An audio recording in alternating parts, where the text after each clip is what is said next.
Hello friends. Did you know nearly 80% of those who watch my videos aren't subscribed? If you enjoy these stories, please hit that subscribe button and leave a like.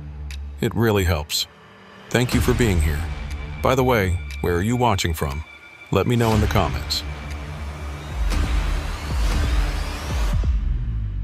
Alden Merriweather had been driving 18-wheelers through Midwest winters for the better part of 2 decades, and he'd learned to read snow the way sailors read waves. Tonight's blizzard came down hard and mean across Wisconsin's I-94 corridor, the kind of whiteout that turned highway markers into ghosts and reduced visibility to the reach of your high beams. His 2019 Freightliner Cascadia pushed through accumulating drifts with the steady determination of a plow horse. Reefer unit chattering behind the cab as it worked to keep 42,000 pounds of frozen seafood at precisely 18 degrees Fahrenheit. The load was bound for a distributor in Minneapolis, and Alden had maybe 3 hours to cover the remaining 160 miles before his 14-hour window expired, and federal law forced him off the road for a mandatory 10-hour break. The CB radio crackled with sparse chatter, mostly other drivers reporting conditions and warning about accidents that had shut down the eastbound lanes near Madison. Alden kept his speed steady at 45, following the twin red smears of taillights from a cattle hauler about 200 yards ahead. Behind him, nothing but darkness, and the occasional sweep of headlights as another rig materialized from the storm. The Wisconsin DOT had issued a no unnecessary travel advisory 2 hours ago, but freight didn't care about advisories.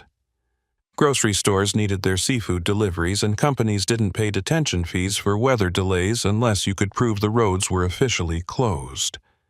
So Alden drove, hands loose on the wheel, eyes scanning for black ice and the telltale shimmer that warned of invisible hazards lurking beneath fresh powder. Around mile marker 207, just east of Mauston, the cattle hauler's brake lights flared bright and urgent. Alden eased off the throttle, engine brake growling as the Cascadia lost momentum. Ahead, orange construction barrels funneled traffic into a single lane, and beyond them, the blue and white sign for a way station emerged from the blowing snow like a bureaucratic apparition. Wisconsin's scales usually went dormant during severe weather, but the overhead sign showed green, indicating the station was open and commercial vehicles were required to pull in for weighing and possible inspection. Alden downshifted and followed the cattle hauler onto the ramp, tires crunching through 6 inches of fresh accumulation that the state plows hadn't touched yet. The weigh station sat in a shallow bowl carved from frozen farmland, surrounded by empty fields that stretched to invisible horizons. Sodium vapor lights cast sickly yellow pools across the approach lanes, and the scale house itself looked like a concrete bunker designed to survive whatever winter could throw at it. But something felt wrong the moment Alden cleared the entrance. The scale platform sat empty, no vehicles queued for weighing, no DOT inspectors visible through the scale house windows. The cattle hauler that had been ahead of him was nowhere in sight, vanished as completely as if it had never existed. Alden keyed his CB radio, trying to raise the other driver, but received only static in response. The emergency channel was equally dead, just white noise and the occasional burst of interference that might have been NOAA weather broadcasts fragmenting through atmospheric distortion. He rolled slowly toward the scale platform, watching for any sign of personnel or instructions. The building's windows glowed with interior light, but the glass was frosted over with ice crystals that made it impossible to see inside. A hand-lettered sign hung on the scale house door, visible in his headlights as he approached. The paper looked official enough, printed on what appeared to be state letterhead, but the message made his stomach tighten with unease. Scale closed due to equipment malfunction. All commercial vehicles proceed to County Road MM for alternate routing. Failure to comply subject to citation. The signature at the bottom was illegible, just a scrawled mark that could have been anything, and there was no official stamp or seal to verify authenticity. Alden had been through this way station maybe 50 times over the years, and he'd never seen it close for equipment problems during operating hours. The state maintained these facilities with paranoid precision because scale revenue helped fund highway infrastructure. Closing a station meant lost income and potential lawsuits from trucking companies whose drivers got delayed. But the sign looked legitimate, and county detours weren't unusual when main routes became impassable. He grabbed his atlas from the passenger seat and flipped to the Wisconsin page, tracing County Road MM with his finger. The route existed, running parallel to I-94 about 10 miles north before reconnecting near Tomah. It would add maybe 20 minutes to his drive, but that was preferable to sitting here waiting for a scale operator who might not show up for hours. The CB radio crackled suddenly, a burst of voice so quick and distorted that Alden couldn't make out the words. He adjusted the squelch and tried again. Breaker 19, westbound Cascadia at the Moston Scales. Anybody copy? Static answered, but underneath it, he thought he heard something else. A voice repeating the same message he'd just read on the sign, the exact same phrasing about equipment malfunction in County Road MM. But the voice had a flat, mechanical quality that reminded him of old answering machines, and it cut off mid-sentence as if someone had yanked the power cord. Alden's hands were sweating inside his insulated gloves despite the cold. 20 years of winter driving had taught him that strange behavior during blizzards usually had logical explanations. CB radios picked up weird interference from atmospheric conditions. NOAA repeaters sometimes broadcast outdated messages, and stressed equipment did malfunction when temperatures dropped below zero. He put the Cascadia in gear and followed the signs pointing toward the County Road detour, leaving the empty way station behind. The exit ramp curved away from I-94, descending into darkness that seemed thicker than natural night. His headlights carved tunnels through falling snow, revealing a 2-lane road that hadn't been plowed in hours. Drifts reached halfway up his drive tires, and the pavement underneath felt wrong, too smooth and slick to be standard Wisconsin blacktop. Alden downshifted to third gear, letting the engine brake control his speed as the Cascadia wallowed through accumulation that grew deeper with every 100 yards. Behind him, his trailer swayed gently, the load shifting slightly as frozen seafood boxes pressed against their restraints. He checked his mirrors compulsively but saw only his own marker lights reflecting off walls of white. County Road MM wound through farmland that looked abandoned. No house lights visible. No other vehicles sharing the road. The GPS unit on his dashboard flickered and died, the screen going black before rebooting with an error message about lost satellite signal. That wasn't unusual in severe weather when heavy cloud cover blocked transmission, but the timing felt deliberate, as if something wanted him disconnected from external navigation. Alden relied on his atlas now, matching the road's curves to the printed map and estimating distance by elapsed time and average speed. 20 minutes became 30, then 40, and still no sign of the reconnection point where County Road MM was supposed to merge back with I-94. The road seemed to be leading him deeper into wilderness, rather than parallel to the interstate. The CB radio came alive again, this time with crystal clarity. "Westbound Cascadia. You're on the wrong route. Turn around immediately." The voice was male, authoritative, sounding like a DOT inspector or highway patrol officer. But there was something off about the cadence, words delivered too evenly, with no natural rhythm or inflection. Alden keyed his mic. "Copy that. Can you provide directions to I-94?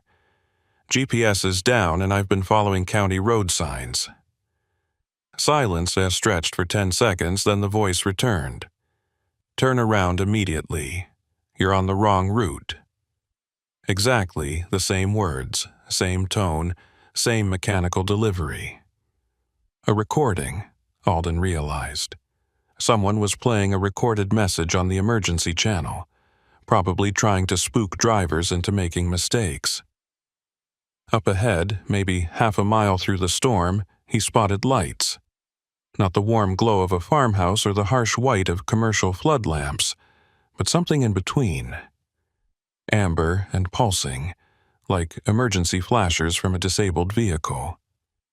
Alden eased off the throttle, approaching cautiously. As he got closer, the lights resolved into a scene that made no sense.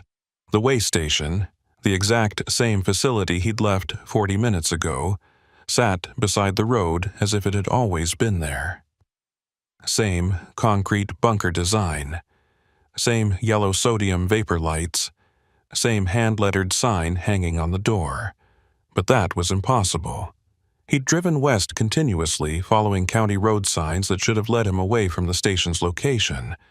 There was no way he could have circled back without noticing.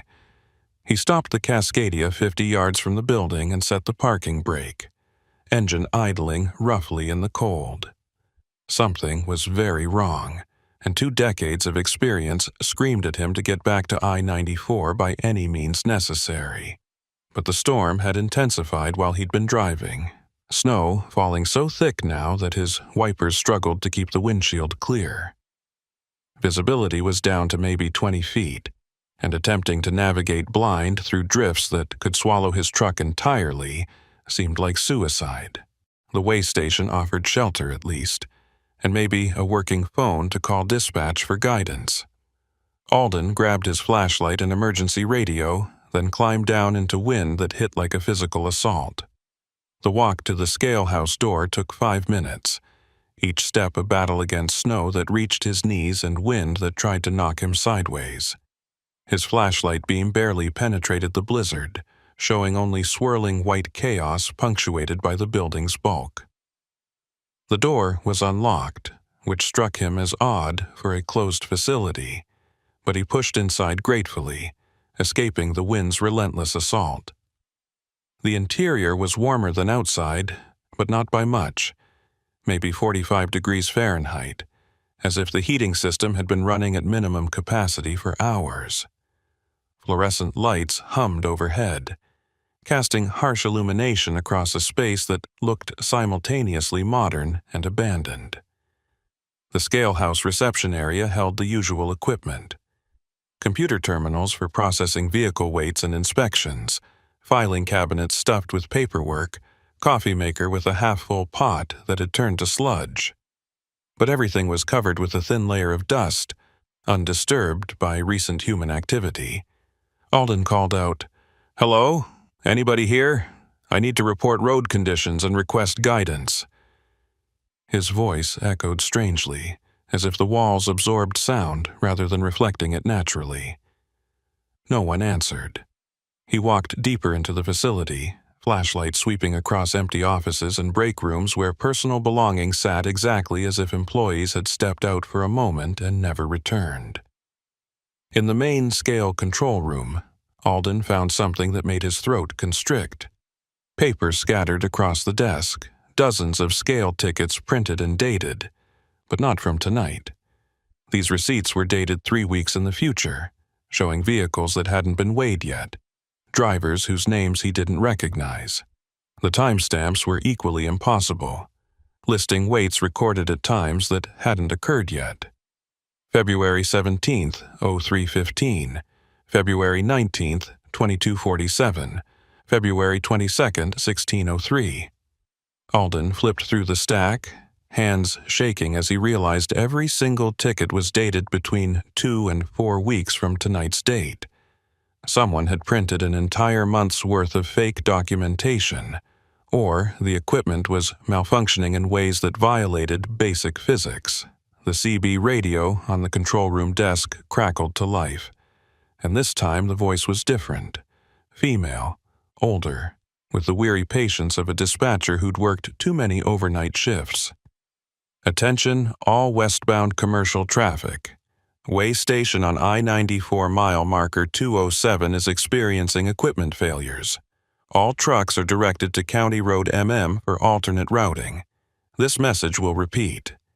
Then silence, followed by the exact same message again, word for word, same inflections, same pauses, looping endlessly like a recorded announcement.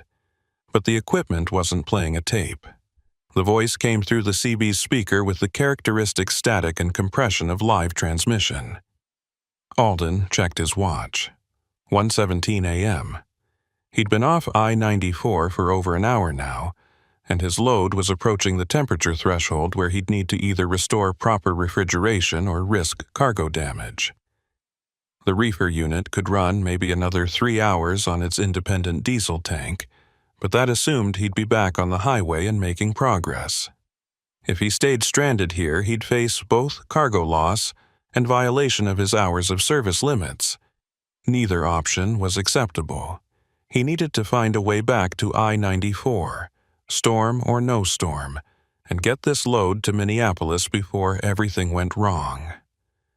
That's when he heard the engine. Distant at first, then growing louder, the unmistakable diesel rumble of a heavy truck approaching the way station.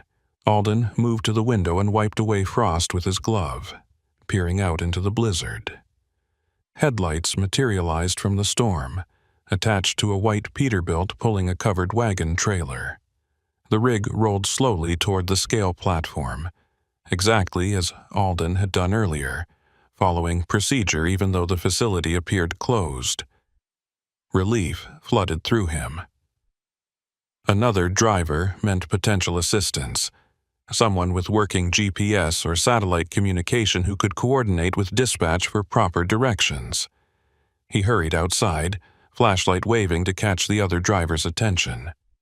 The Peterbilt stopped on the scale platform, air brakes hissing, and the driver's door opened. A figure climbed down, bundled in winter gear that obscured any identifying features. Alden called out over the wind. "Hey, driver, you know how to get back to 94 from here? I've been following county road signs for over an hour and ended up back where I started." The figure turned toward him, and even through the blowing snow, Alden could see that something was profoundly wrong. The person moved with mechanical precision, each step identical in length and timing, arms swinging at unnatural angles. As they got closer, Alden's flashlight beam caught details that made him back away instinctively. The face was wrong, not disfigured or injured, but wrong in ways his brain struggled to process. Features that were almost human but not quite, as if someone had described a person to an artist who'd never actually seen one.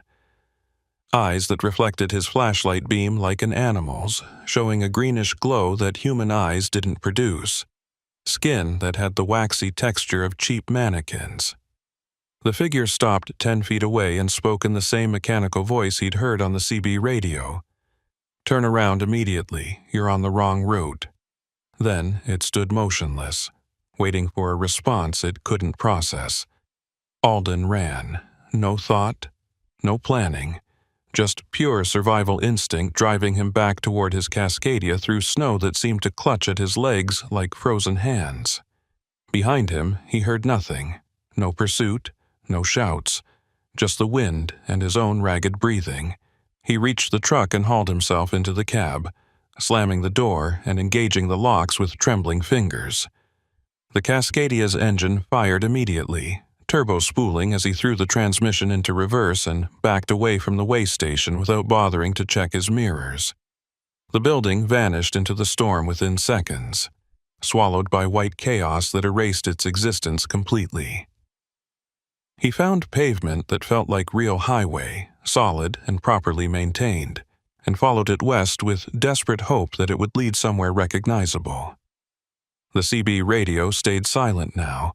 No more recorded messages, no more mechanical voices. Just static and the occasional burst of legitimate traffic from other drivers who sounded blessedly normal. 20 minutes later, a green sign emerged from the storm. I-94 west 2 miles. Alden could have wept with relief. He merged onto the interstate and immediately recognized familiar landmarks, the same stretch of highway he'd been traveling before the detour. Behind him, County Road MM and its impossible way station existed only in memory and the stack of future-dated scale tickets he'd stuffed into his jacket pocket as evidence of something he'd never be able to explain. Alden kept the Cascadia at 60 miles per hour despite the blizzard conditions, needing distance between himself and whatever he'd encountered at that way station more than he needed safety. His hands gripped the steering wheel hard enough to make his knuckles ache, and every few seconds he checked the mirrors compulsively, searching for headlights that might indicate pursuit. The interstate stretched empty behind him, just his own marker lights reflecting off falling snow and the occasional glimpse of reflective mile markers. His breath came in shallow gasps that fogged the windshield faster than the defroster could clear it, and he realized he was operating on pure adrenaline, the kind of panic-driven state that led to mistakes and accidents. He forced himself to ease off the throttle, bringing his speed down to a more manageable 45, and focused on the mechanics of driving. Scan mirrors, check gauges, maintain lane position, watch for brake lights ahead. The repetitive tasks helped calm his racing thoughts enough to consider what he'd actually witnessed. A way station that appeared to be operating but showed no signs of recent human activity. Scale tickets dated weeks in the future, printed on equipment that should have been offline. A figure that moved and spoke like something pretending to be human but getting the details wrong.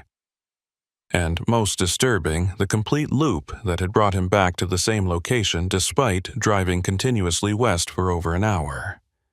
The CB radio crackled with normal traffic now, drivers reporting conditions and coordinates that matched reality. Eastbound at marker 230, black ice under the fresh powder, use caution. Westbound approaching Tama, right lane blocked by jackknifed trailer, emergency crews on scene.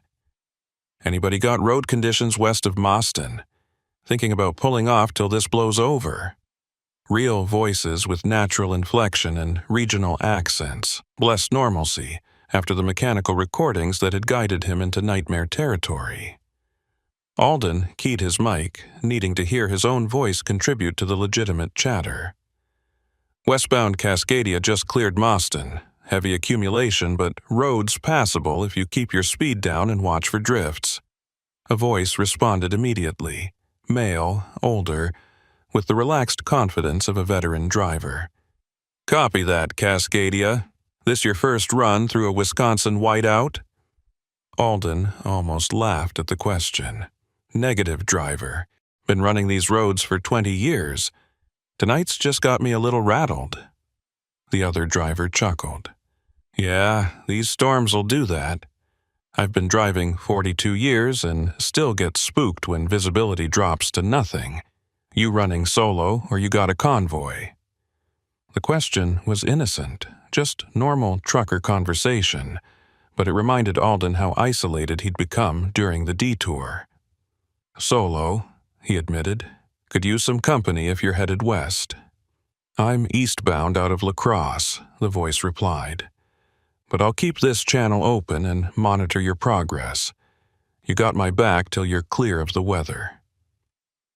The simple offer of remote companionship steadied Alden more than he would have expected. This was the trucking community at its best, drivers looking out for each other across empty miles, providing reassurance through nothing more than radio contact. Appreciate that, driver. Westbound Cascadia. Handle is Merriweather if you need to reach me. Copy that, Merriweather. I'm rolling thunder out of La Crosse. You run into any trouble, you holler, and I'll relay to the Smokies. The exchange restored some equilibrium to Alden's shaken nerves. He was back on legitimate highway, surrounded by real drivers conducting real business, no longer trapped in whatever pocket of wrongness that way station represented. The reefer unit behind his cab continued its steady chatter, maintaining temperature despite the brutal cold, and his fuel gauge showed 3/4 full, plenty to reach Minneapolis without stopping. He could drive straight through, deliver his load on time, and file this experience under unexplained phenomena that happen sometimes on the road. Except he couldn't quite do that, because the stack of future-dated scale tickets in his jacket pocket proved he hadn't hallucinated the entire encounter. Around mile marker 240, Alden spotted the silhouette of a rest area sign emerging from the storm. The facility would be minimally maintained during blizzard conditions, but it offered bathrooms and vending machines, a chance to stretch his legs and splash water on his face. More importantly, it provided an opportunity to examine those scale tickets under proper lighting and decide whether they were real evidence or elaborate forgeries designed to mess with drivers' heads. He signaled right and eased onto the exit ramp, following the curve down to a parking area that held maybe 6 other commercial vehicles, all dark and buttoned up for the duration of the storm. The rest area building was a simple brick structure with harsh fluorescent lights and the institutional smell of industrial cleaner. Alden pushed through the main entrance and immediately felt the temperature differential, maybe 60 degrees inside compared to the sub-zero conditions outside. He stripped off his outer layers, hanging them on a wall hook, and headed for the men's room to perform the necessary biological functions that couldn't be delayed. The facilities were surprisingly clean for a highway rest stop during a winter storm, with paper products fully stocked and hand dryers that actually worked. He washed his hands and face with water so cold it made his teeth ache, then stood for a moment staring at his reflection in the scratched mirror above the sink. He looked like hell. 2 decades of night driving had carved lines around his eyes and mouth, and tonight's experience had added a haunted quality that made him appear 10 years older. His hands still trembled slightly when he held them under the dryer, autonomic response to fear that hadn't fully dissipated. He needed coffee and food, something to restore his blood sugar and help him think clearly about what to do next. The vending area held the usual selection of overpriced snacks and caffeine, and Alden fed bills into the machine until he'd accumulated a pile of candy bars, chips, and 2 bottles of high-octane energy drinks that promised to keep him alert for the remaining drive. He settled into one of the plastic chairs bolted to the floor and pulled out the scale tickets, spreading them across the small table. Under the rest area's unforgiving lights, the papers looked completely legitimate. Official Wisconsin DOT letterhead, computer-printed vehicle specifications, weight distributions broken down by axle, everything formatted exactly the way genuine scale tickets appeared. But the dates were impossible. February 17th through February 22nd, all showing times and weights for trucks that hadn't been processed yet. Alden recognized some of the company names on the tickets, major carriers that ran regular routes through Wisconsin. He could theoretically contact these companies and ask if they had drivers scheduled to transit Mauston during those dates, but what would that prove? One ticket in particular caught his attention. A Peterbilt registered to a company called Northern Star Logistics weighed at 3:15 a.m. on February 17th, showing a gross weight of 79,800 pounds. Legal on all axles, no violations noted, cleared for travel. The receiving inspector's name was listed as J. Pennant, which Alden didn't recognize from his previous encounters with Wisconsin DOT personnel, but the disturbing detail was the notes section at the bottom of the ticket. In small print, barely visible under the harsh lighting, someone had written, "Driver reported disorientation and confusion regarding route. Advised to seek medical evaluation at next opportunity." Alden's stomach clenched. This wasn't just administrative documentation. Someone, or something, was predicting that future drivers would experience exactly what he'd gone through tonight. The disorientation, the impossible loop, the sense of being trapped in a location that defied normal geography. Either this was an elaborate hoax designed to target specific drivers, or the way station existed in some kind of temporal anomaly that affected multiple people across different dates. Neither explanation made rational sense, but one of them had to be true, because he was holding physical evidence that shouldn't exist. He pulled out his cell phone, which had regained signal now that he was back on the interstate corridor, and considered calling dispatch. The company would want to know about any unusual incidents during the run, especially ones that delayed delivery or raised safety concerns. But what could he possibly say that wouldn't sound like exhaustion-induced hallucination? I got detoured to a way station that trapped me in a time loop and produced scale tickets from the future. They'd order him off the road immediately and require a fitness for duty evaluation before letting him drive again. That meant lost income, black marks on his safety record, and the permanent stigma of being the driver who'd seen things that weren't there. The coffee was helping, hot and bitter enough to cut through his fatigue. Alden forced himself to think strategically rather than emotionally. He had 3 options. First, he could report everything to dispatch and accept whatever consequences came with that honesty. Second, he could destroy the scale tickets and pretend nothing unusual had happened, treating this as a weird experience best forgotten. Third, he could finish his delivery run and then investigate the way station during daylight hours when visibility was better and the storm had passed. The third option carried risks, but it was the only one that might provide actual answers about what he'd encountered. Before he could decide, the rest area door opened and another driver entered, stamping snow from his boots and muttering curses about the weather. The man was maybe 60, built like someone who'd spent decades loading and unloading freight before graduating to driving. He spotted Alden and nodded companionably. Hell of a night to be on the road. Alden agreed, watching as the other driver headed for the coffee machine. When he returned with a steaming cup, he settled into a chair across from Alden and gestured at the scattered scale tickets. Paperwork trouble? Alden made a split-second decision to trust his instincts. You ever run into anything strange at the Moston Way Station, around mile marker 207? The other driver's expression shifted, something flickering behind his eyes that might have been recognition or concern. Define strange. Alden chose his words carefully. Equipment malfunctions, confusing signage, maybe CB radio messages that didn't make sense.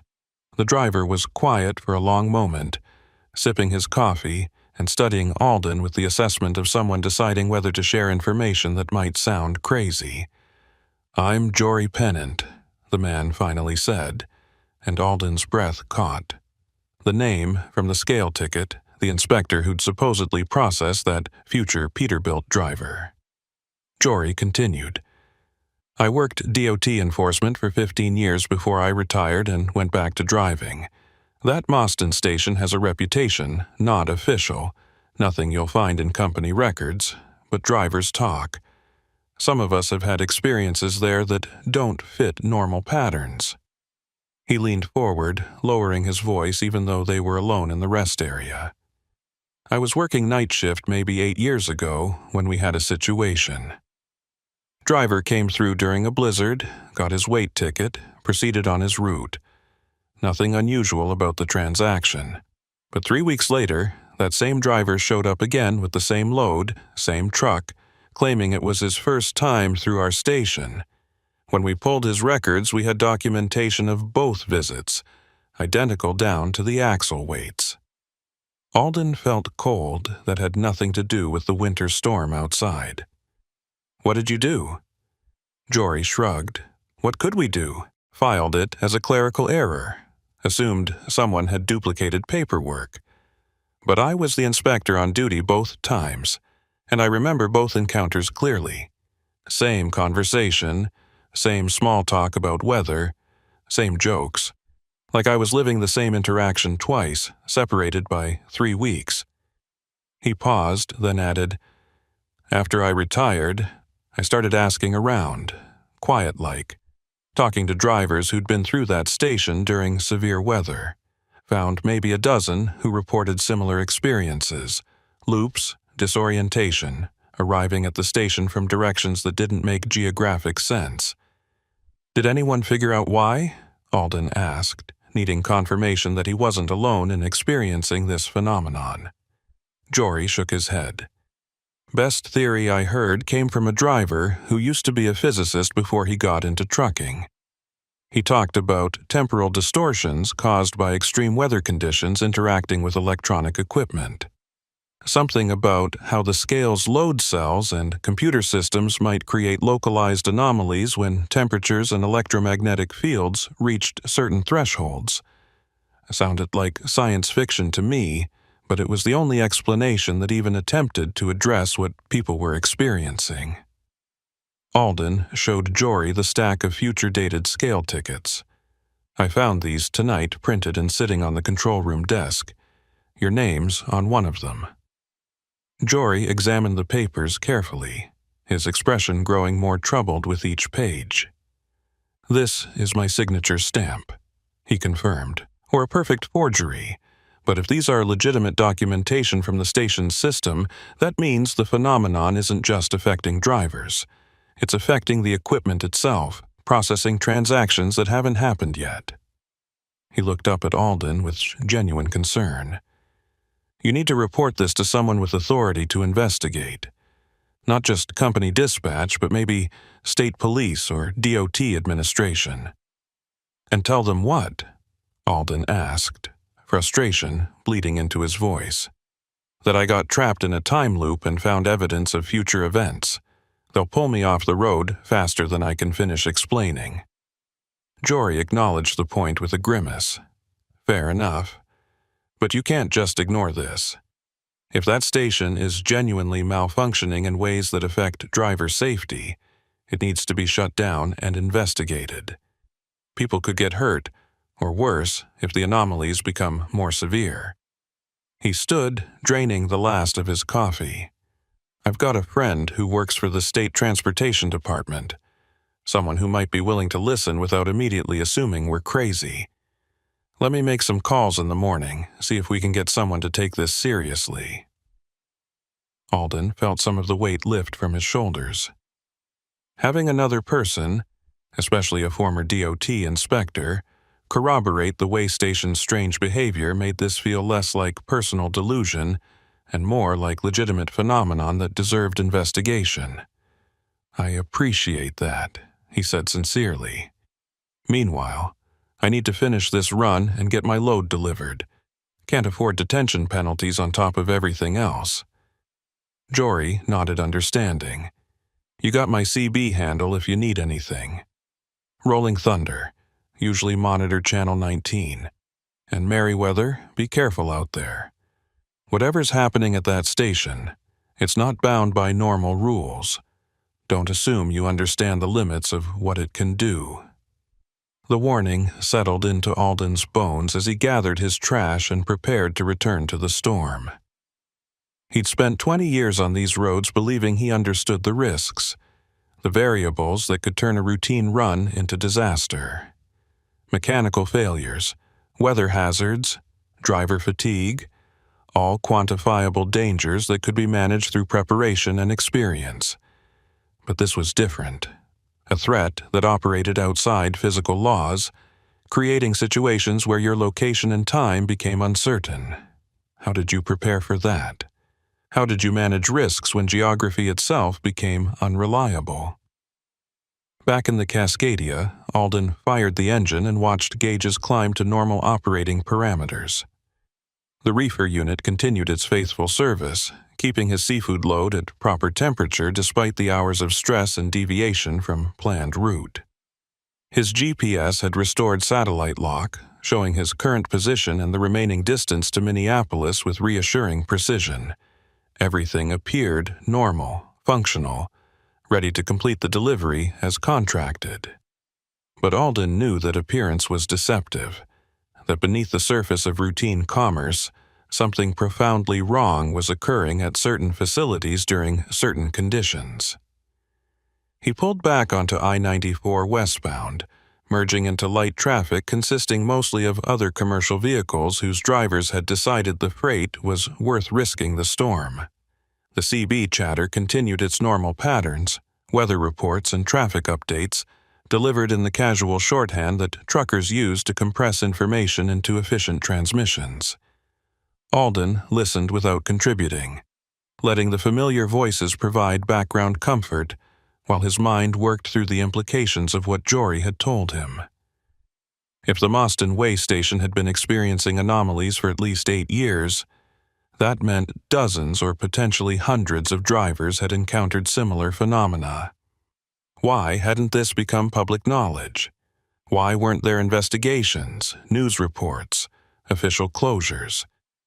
The answer, Alden realized, was the same reason he'd been reluctant to report his own experience. Truck drivers operated in a professional environment that valued reliability and stability above almost everything else. Admitting to strange experiences, especially ones that couldn't be objectively verified, risked your reputation and livelihood. Better to keep quiet, chalk it up to fatigue or stress, and hope it didn't happen again. That collective silence allowed the phenomenon to continue unchallenged, affecting new drivers who had no warning about what they might encounter. It was a conspiracy of embarrassment rather than malice, but the effect was the same. The way station continued operating, and drivers continued falling into its temporal traps. Milwaukee's distant glow appeared on the horizon, sodium vapor haze reflecting off low clouds to create a dome of artificial daylight. Alden would skirt the city's southern edge, avoiding the worst of urban traffic, and continue northwest toward Minneapolis. Another 3 hours if weather permitted, 4 if the storm intensified. His 14-hour window would expire around 6 a.m., giving him narrow margin to complete delivery before federal hours of service regulations forced him offline. But for the first time tonight, Alden felt confident he'd make it. He was back on real roads, surrounded by real traffic, connected to legitimate communication networks that operated according to physical laws he understood. The scale tickets remained in his jacket pocket, physical evidence of something that defied rational explanation. Tomorrow, after he'd slept and restored his mental equilibrium, he'd decide what to do with them. Maybe contact Jory's friend in the transportation department. Maybe find a way to anonymously report the way station's malfunctions. Maybe just document everything and store it away as insurance against future encounters. But tonight, his only job was to drive, to keep this load moving forward through winter darkness, and to remember that sometimes the road revealed mysteries that couldn't be solved, only survived and noted for future travelers who might need the warning. The Minneapolis distribution center materialized from pre-dawn darkness like a fortress of commerce, its loading docks lit by flood lamps that turned falling snow into cascading diamonds. Alden guided the Cascadia through the security gate at 5:40 a.m., exactly 20 minutes before his hours of service window expired, and felt the tension drain from his shoulders as he backed into Dock 7. The delivery had cost him 4 hours of detour and psychological torment, but the load itself remained intact. Temperature logs showing the reefer unit had maintained perfect conditions throughout the nightmare journey. That counted as success in the freight business, where cargo condition mattered more than driver comfort or unexplained phenomena encountered along the route. The dock workers were efficient and professional, unloading 42,000 pounds of frozen seafood with the practiced speed of men who'd done this 10,000 times before. Alden completed his paperwork, collected his bills of lading stamped with receiving signatures, and logged off duty for the mandatory 10-hour break. The company maintained a driver lounge with bunks for exactly this situation, and Alden intended to use every minute of that break to sleep away the accumulated stress.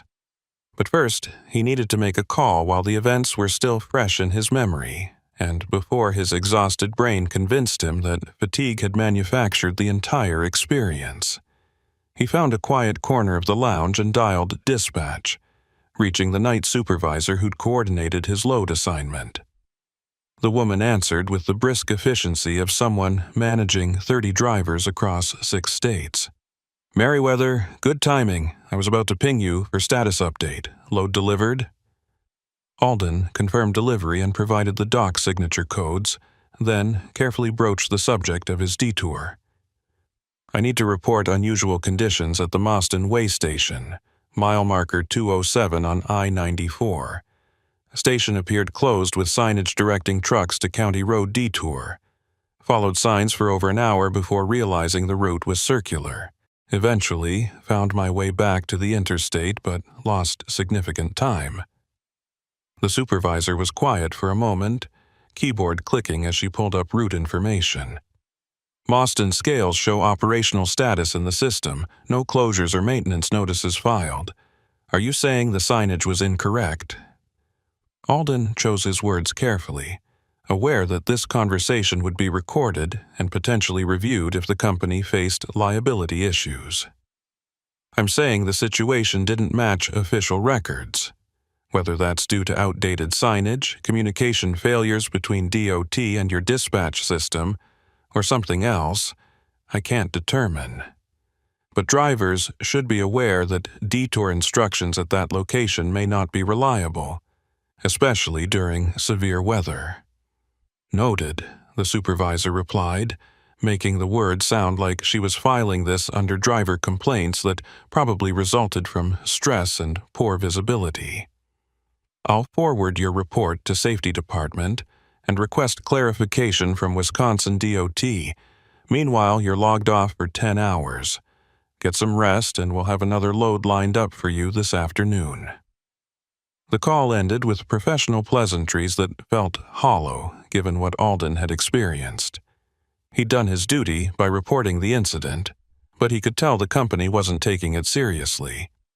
That meant other drivers would continue using that route without warning, potentially falling into the same trap he'd escaped. Sleep came hard despite his exhaustion, his mind replaying the encounter with the mechanical figure and the impossible loop that had brought him back to the starting point. When he finally drifted off, his dreams were filled with endless snow and roads that curved back on themselves like Mobius strips, trapping him in geometric impossibilities where every direction led to the same destination. He woke 4 hours later, sweating despite the cool temperature of the bunk room, and knew he wouldn't be able to rest properly until he understood what had happened at that way station. Alden spent the remaining break hours researching everything he could find about the Moston facility. The Wisconsin DOT website listed it as a standard inspection station, operational since 1973, processing an average of 1,200 commercial vehicles per day. Maintenance records showed routine upkeep and equipment calibrations, nothing suggesting chronic problems or unusual malfunctions. But when he expanded his search to trucker forums and CB radio communities, a different picture emerged. Scattered posts across multiple platforms mentioned strange experiences at Moston during winter storms. Drivers reporting disorientation, unexpected detours, and the sensation of time passing differently than their onboard clocks indicated.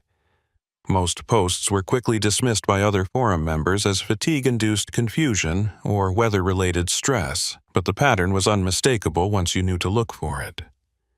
Every 6 to 8 weeks during winter months, someone reported an anomalous experience at that location.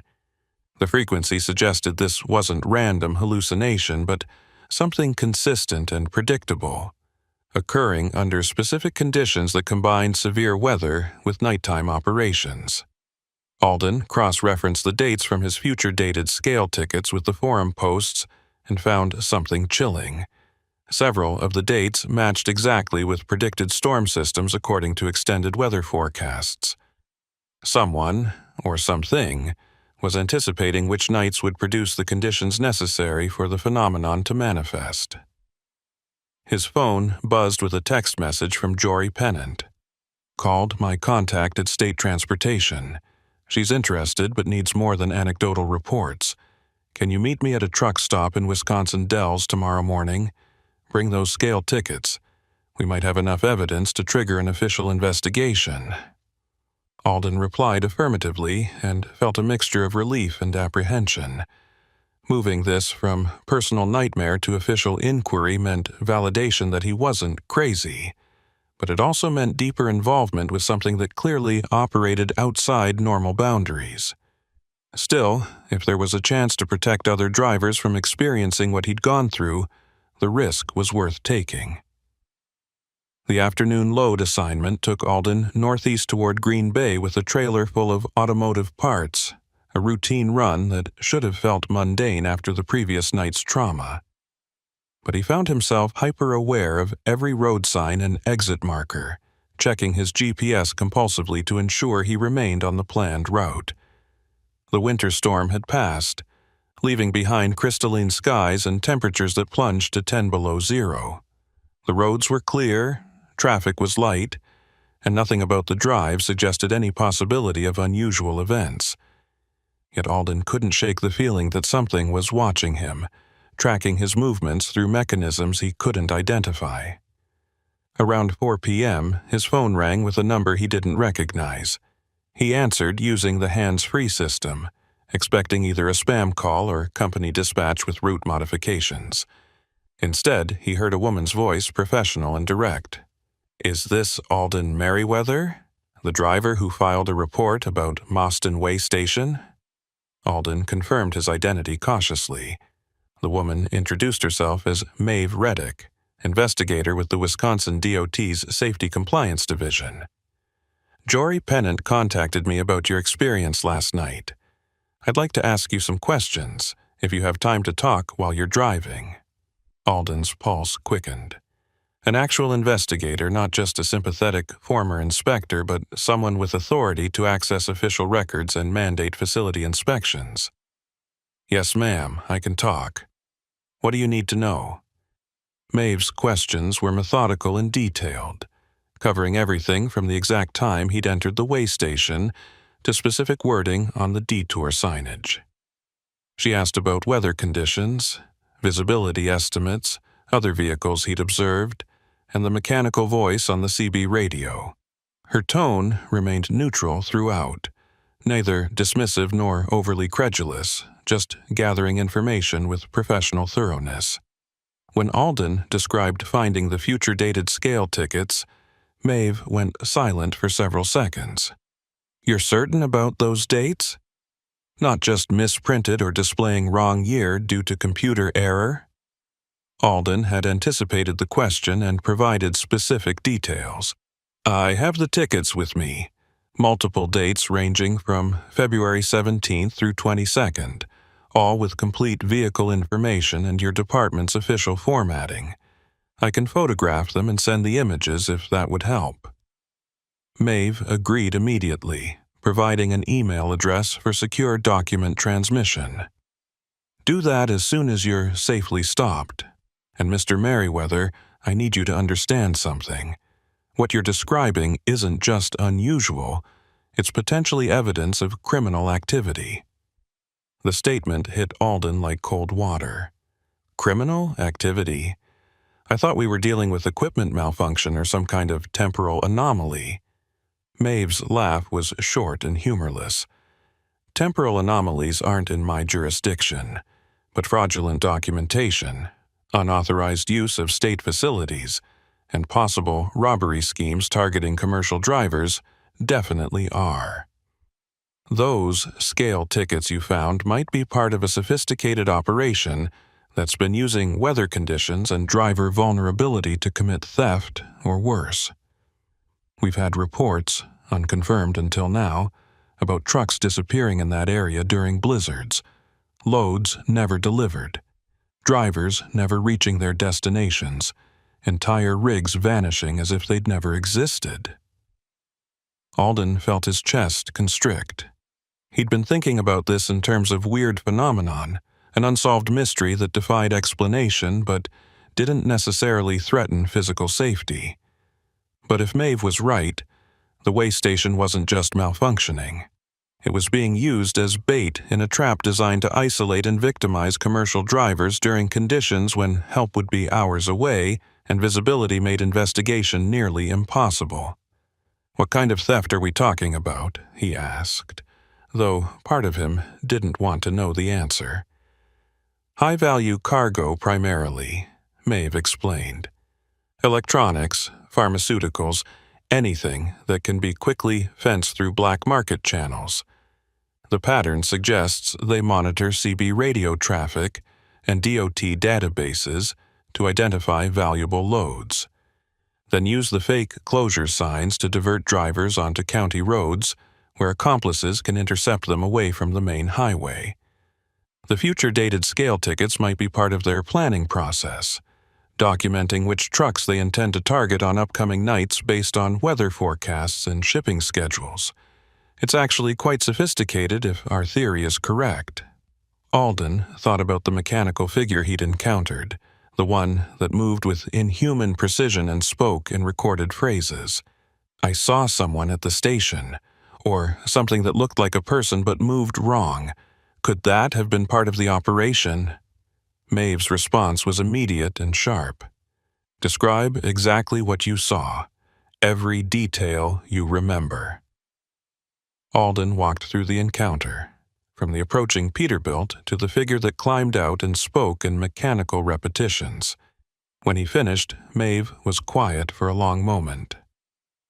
"Mr. Merriweather, I think you encountered what we call a distraction agent. Some criminal operations use individuals with specific training or, in rare cases, people who've been drugged or coerced into behaving in ways that seem inhuman. The goal is to terrify the target, make them panic and flee, which often leads them directly into the secondary trap where the actual robbery occurs. You were lucky. By running back to your truck and escaping before they could complete their setup, you avoided becoming another missing driver statistic." The explanation made horrible sense, transforming supernatural terror into calculated human cruelty. Someone had been watching him, hurting him through carefully constructed scenarios designed to maximize fear and confusion. "What do you need from me?" Alden asked, anger replacing fear now that he understood the threat was human rather than otherworldly. Maeve's answer was exactly what he'd hoped to hear. "Everything. Your testimony, those scale tickets, detailed timeline of your movements, any photographs or video your truck's dash camera might have captured. We're going to build a case that will let us shut down that operation permanently and prosecute everyone involved. But I need you to be willing to go on record, possibly testify in court if this leads to arrests. Can you commit to that?" Alden didn't hesitate. "Absolutely. Whatever it takes to make sure other drivers don't go through what I experienced." They arranged to meet the following morning at the truck stop Jory had suggested, where Maeve would collect evidence and take formal statements. The call ended with Maeve's warning to stay alert and report any indication that he was being followed or monitored. "If this is an organized operation, they might have observed your escape and identified you as a potential threat to their business. Be careful, trust your instincts, and don't hesitate to call 911 if anything feels wrong." The rest of the drive to Green Bay passed without incident, but Alden found himself checking mirrors obsessively and noting the make and model of every vehicle that maintained position near his truck for more than a few miles. The paranoia was probably excessive, but Maeve's warning had transformed his understanding of the previous night. He hadn't stumbled into mysterious temporal phenomenon. He'd been targeted by criminals sophisticated enough to use weather, technology, and psychological manipulation to rob and possibly harm commercial drivers. The scale tickets weren't evidence of time travel. They were a planning document, a hit list of future victims selected based on cargo value and vulnerability. That night, parked at the Green Bay Distribution Center after completing his delivery, Alden photographed every scale ticket from multiple angles under bright lighting. He captured the Wisconsin DOT letterhead, the future dates, the vehicle specifications, and especially the notes section that referenced driver disorientation. Each image was uploaded to secure cloud storage and emailed to Maeve's address as promised. Then he sealed the original documents in a plastic bag and locked them in his truck's safe, evidence that might help dismantle a criminal enterprise that had been preying on truckers for who knew how many years. Sleep came easier that night, though Alden's dreams were still troubled by memories of endless snow and mechanical figures. But the fear had transformed into something more manageable now that he understood the threat's true nature.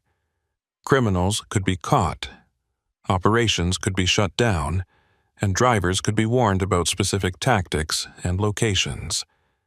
The road held plenty of real dangers without needing to invoke the supernatural.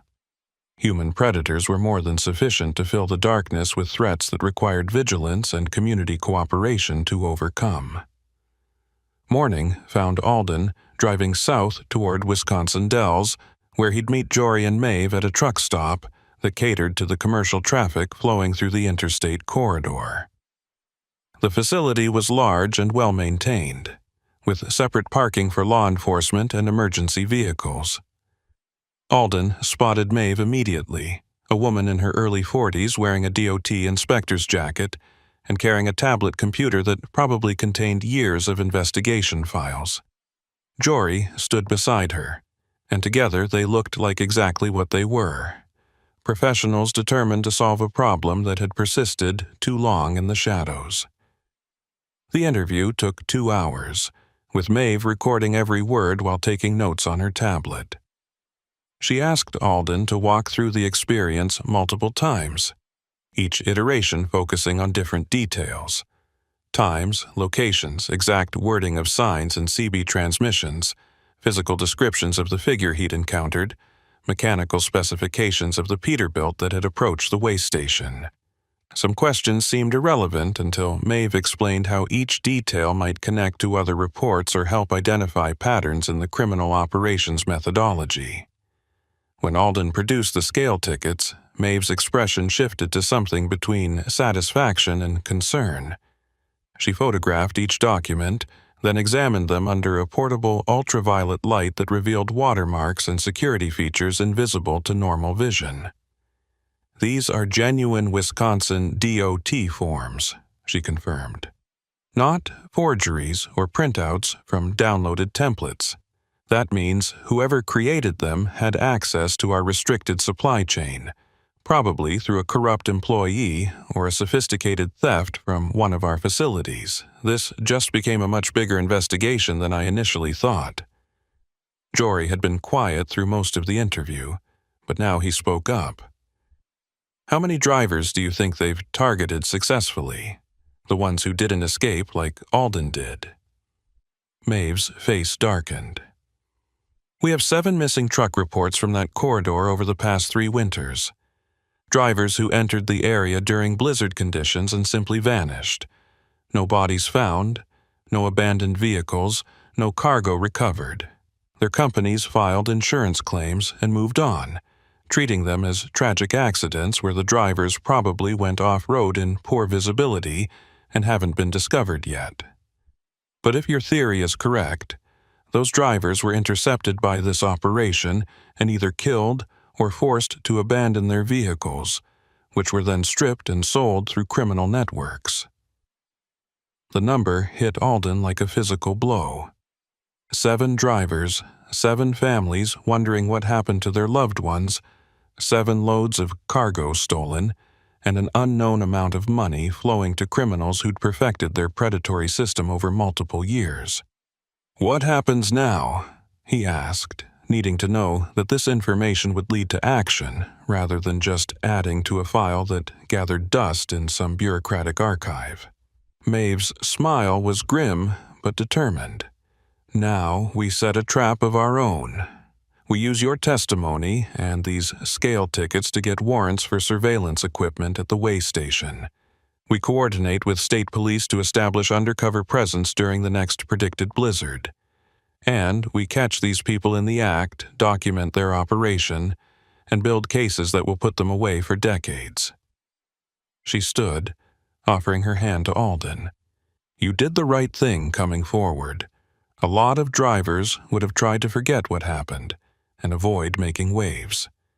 Because of your courage and willingness to trust that someone would listen, we have a real chance to shut down an operation that's been killing people for years."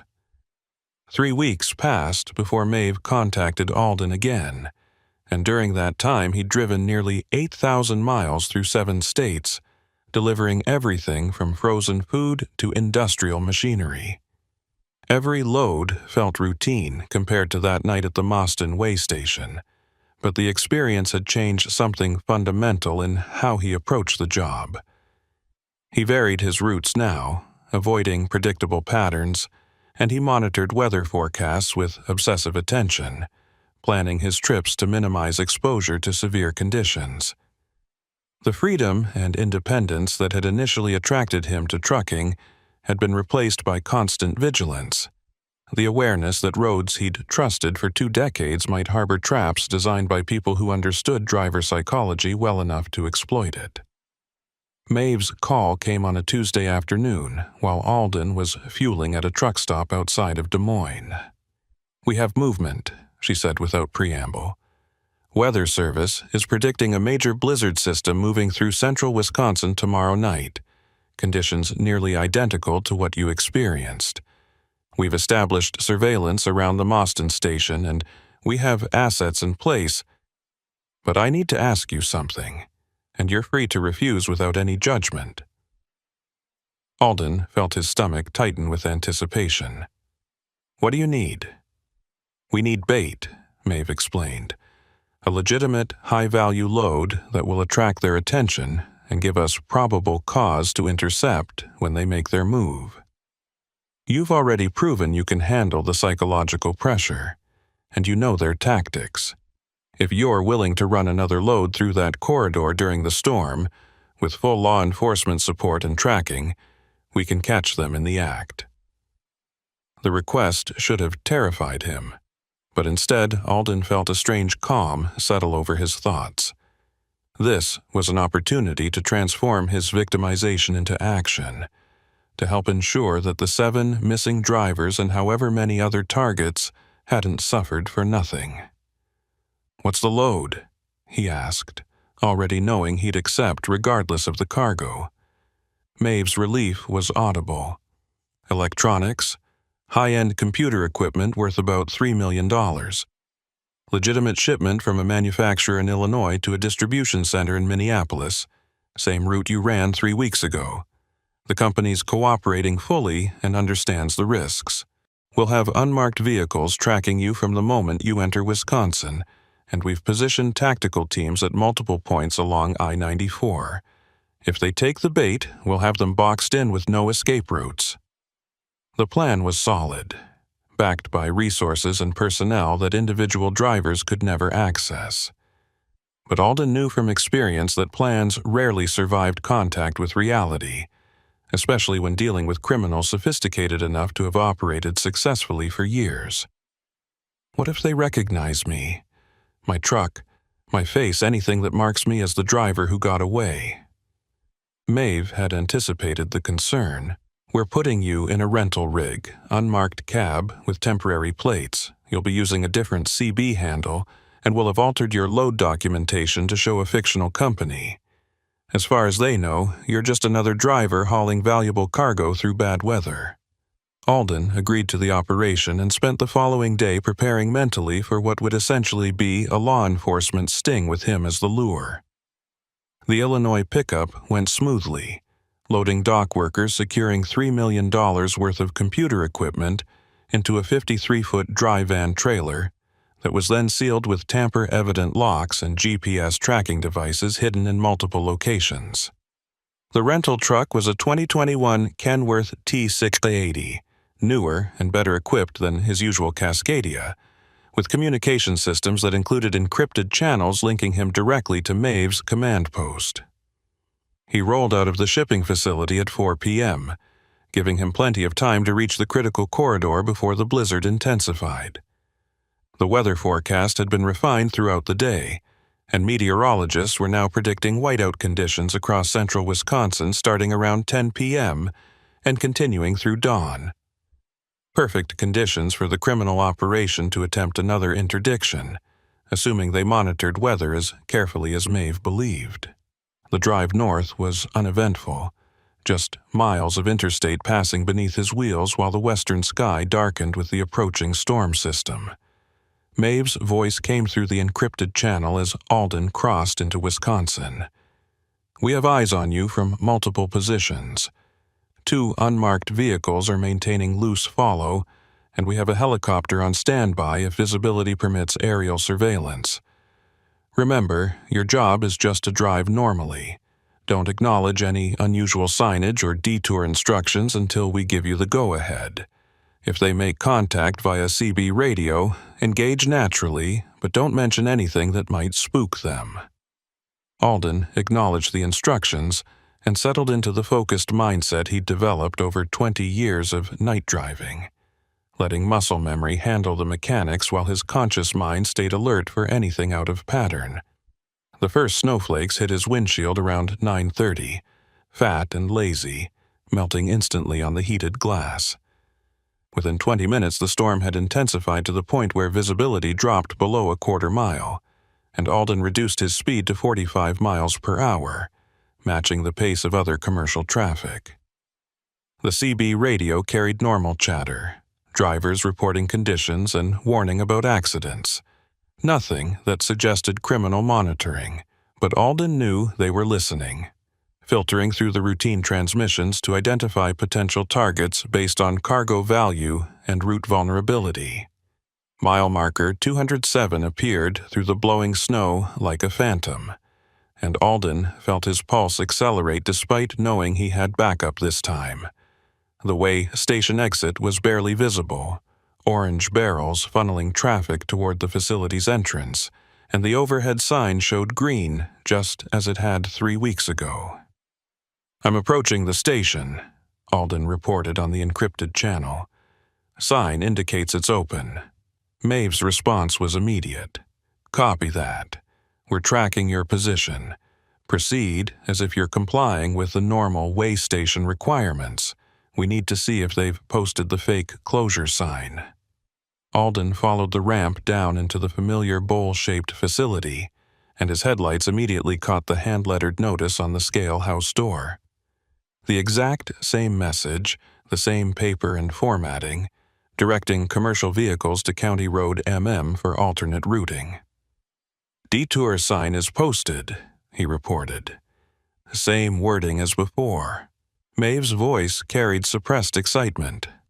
"Perfect. That's our evidence of ongoing criminal activity.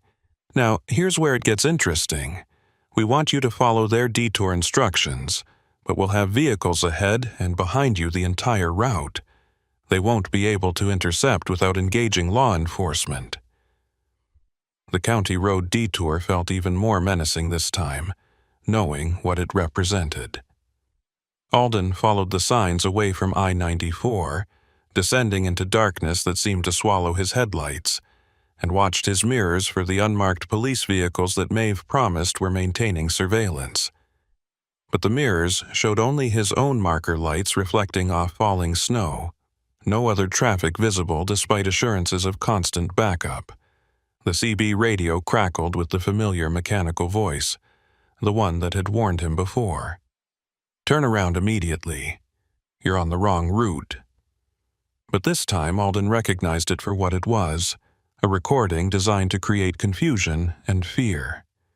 "I'm hearing the recorded warning," he reported. "Visibility is deteriorating rapidly. Can you confirm backup units are still with me?" Static answered his transmission on the encrypted channel, then Maeve's voice returned, distorted and breaking up. "Losing signal, atmospheric. Proceed to rendezvous." The communication failed completely, leaving Alden alone with just the CB radio and his own thoughts. This was wrong. Law enforcement had satellite communication systems that worked in any weather, and the encryption was supposed to be immune to atmospheric interference.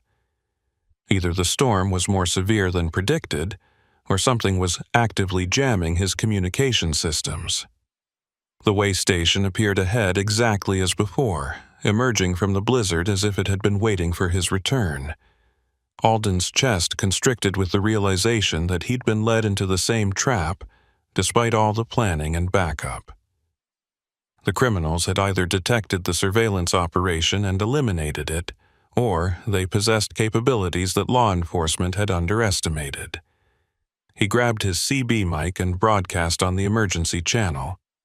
"Any units monitoring, this is a commercial driver in distress on County Road MM, requesting immediate law enforcement response." Only static answered. The scale house door opened, and the mechanical figure emerged exactly as it had 3 weeks ago, moving with inhuman precision toward his truck. But this time, Alden noticed details he'd missed during the initial encounter. The figure's coveralls bore a logo partially obscured by snow, and through his driver's window he could make out what appeared to be private security company insignia rather than DOT markings. This wasn't a supernatural manifestation or even a drugged victim. It was someone in a carefully constructed disguise, using deliberate movements to trigger primal fear responses in isolated drivers. Alden made a decision. Instead of fleeing as he'd done before, he set the parking brake and climbed down from the cab, positioning himself between the trailer and the scale house where he had maximum visibility and room to maneuver. The figure stopped 20 feet away, and Alden called out, voice steady despite the fear churning in his gut. "I know what you are. I know this is a robbery operation. Law enforcement is watching right now, and everything you do is being recorded." It was a bluff, since his communication systems were dead and he had no confirmation that backup existed. But he needed to disrupt their script and see how they responded when their target didn't react with expected panic. The figure tilted its head, and for a moment, Alden thought he'd gotten through to the human underneath the costume. Then it spoke, and the voice was different from the recording, natural and male, and carrying genuine surprise. "You came back. They said you'd run if we set the same trap, but you came back." Another figure emerged from the scale house, this one moving normally, and Alden recognized body language that suggested tactical training. Former military or law enforcement, someone who knew how to control space and read threat assessment in real time. "Where's your backup?" the second figure asked, scanning the empty road with practiced efficiency. "We've been monitoring police bands and we haven't detected any surveillance, so either you're incredibly stupid or incredibly brave coming back here alone." Alden's mind raced through options. If backup existed, they would have moved by now. If communication jamming was preventing coordination, he was genuinely alone. But he had one advantage these criminals didn't know about. The trailer behind him held GPS trackers that broadcast continuously, and even if voice communication failed, his position was being recorded by multiple redundant systems. "You want the load?" Alden said, keeping his voice level. "Take it. I'm not dying for $3 million of someone else's electronics." The admission of cargo value was calculated risk, confirming what they probably already knew from monitoring shipping databases. The second figure laughed. "Smart driver. Too bad we can't let you walk away. You talked to DOT investigators, you gave them evidence, you became a problem that needs solving." The casual acknowledgement of intent to harm made Alden's blood run cold. These weren't just thieves. They were willing to commit murder to protect their operation. That's when headlights blazed from multiple directions, flooding the way station with harsh illumination that turned falling snow into a wall of white. Vehicles that had been dark and invisible suddenly came alive, unmarked SUVs with concealed emergency lighting now flashing red and blue. Loudspeakers crackled with amplified commands. "This is Wisconsin State Police. Put your hands on your heads and kneel on the ground. Do it now." The two figures near Alden froze. Then the second one bolted toward the scale house, while the mechanical figure simply collapsed to the ground as if strings had been cut. More figures emerged from the building. 3 people Alden hadn't known were present. all moving with the frantic energy of criminals who'd just realized their operation had been compromised. The next 10 minutes were chaos orchestrated by law enforcement, with tactical teams surrounding the facility and systematically securing every person on site. Alden was directed to remain near his truck while officers cleared the building and processed the scene. He counted 7 arrests total, including individuals he'd never seen, all part of an operation that had been larger and more sophisticated than anyone had suspected. Maeve appeared from one of the unmarked vehicles, wearing tactical gear and looking simultaneously relieved and exhausted. "Your communication system was jammed by equipment in the scale house," she explained. "We maintained visual surveillance the entire time, but you couldn't hear our transmissions. When you confronted them instead of running, we had to move immediately to prevent them from harming you." The arrests led to discoveries that made Alden's encounter seem like just one thread in a much larger criminal tapestry. The scalehouse basement contained sophisticated monitoring equipment tracking DOT databases, shipping manifests, and weather patterns across 5 states. The future-dated scale tickets he'd found were indeed planning documents, part of a selection process that identified high-value loads and predicted optimal nights for interdiction based on storm forecasts and driver vulnerability assessments.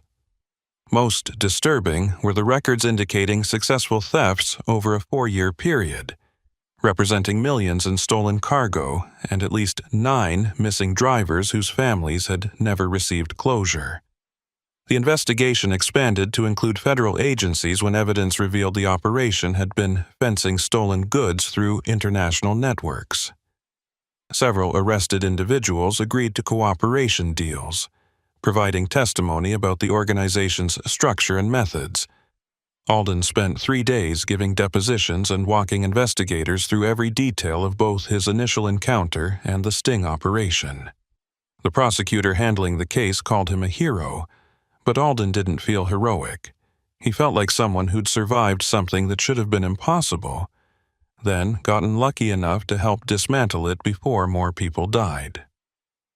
2 months later, Alden was back on his regular routes, driving his own Cascadia and hauling loads that felt mundane after everything that had happened. The Mostyn Way station remained closed, yellow crime scene tape wrapped around the facility while forensic teams continued processing evidence.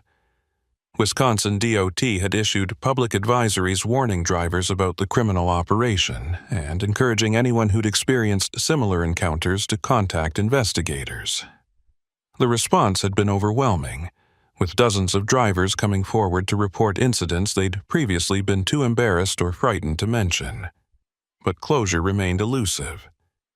3 of the arrested individuals had been released on bail and subsequently vanished, failing to appear for court dates and triggering federal fugitive warrants. Maeve warned Alden that these weren't people who forgot grudges, that his testimony had made him a permanent target for criminals sophisticated enough to have run this operation for years. He varied his routes obsessively now, avoided traveling during severe weather whenever possible, and maintained constant communication with other drivers through CB networks that served as informal early warning systems. On a humid night in July, Alden was driving through Nebraska when his CB radio crackled with a transmission that made his hands tighten on the wheel. The mechanical voice, the one he'd heard at the Mostyn Way station, speaking the same recorded message. "Turn around immediately. You're on the wrong route." He scanned his mirrors frantically but saw only normal traffic, nothing that suggested active pursuit. The transmission repeated twice more, then faded into static. Maybe it was atmospheric interference playing tricks with radio signals. Maybe it was a different operation using similar tactics in a different state. Or maybe it was a message, a reminder that the people he'd helped expose were still out there, waiting for opportunities that would eventually present themselves. Alden never learned which explanation was correct. He continued driving, continued delivering loads across the American highway system, continued participating in the prosecution of the criminals who'd been caught. But he also continued checking his mirrors, continued listening to CB radio with hyper-alert attention, continued remembering that night in the Wisconsin blizzard when he'd stumbled into something that turned routine commerce into a nightmare of manipulation and predation. The road had always been dangerous in obvious ways: weather and fatigue and mechanical failures. Now he understood it was dangerous in subtler ways too, through systems designed to exploit the isolation and vulnerability that defined the trucking profession. The case would take years to fully resolve, with trials and appeals and complications from missing defendants. Some of the 9 families received closure when investigators located remains at sites the cooperating criminals identified. Others remained in limbo, hoping for answers that might never come. The stolen cargo was never fully recovered, most of it having been sold through networks that specialized in making things disappear into global markets where provenance didn't matter. Insurance companies paid out millions, shipping companies revised security protocols, and law enforcement agencies developed better coordination for investigating crimes that crossed jurisdictional boundaries. But for Alden, the real impact was simpler and more personal. He'd learned that the highway wasn't just a ribbon of asphalt connecting points on a map. It was an ecosystem where predators evolved strategies to exploit prey, where ordinary commerce created opportunities for extraordinary crime, and where isolation made everyone vulnerable to threats they couldn't anticipate. 20 years of experience had taught him to handle mechanical challenges and weather hazards. That night at the Mostyn Way station taught him that human threats were more adaptable and more patient than any natural danger. He still drives I-94 through Wisconsin, though never during winter storms, and he still passes the closed way station with its crime scene tape fading in the sun. Every time he sees it, he remembers the mechanical figure and the future-dated scale tickets, and the moment he realized the trap had been designed specifically to break drivers psychologically before robbing them physically. He remembers being genuinely uncertain whether he was experiencing supernatural phenomenon or human evil, and how that uncertainty had been the most effective weapon in the criminal's arsenal. Fear of the unknown was more paralyzing than fear of the known, and they'd weaponized it with precision.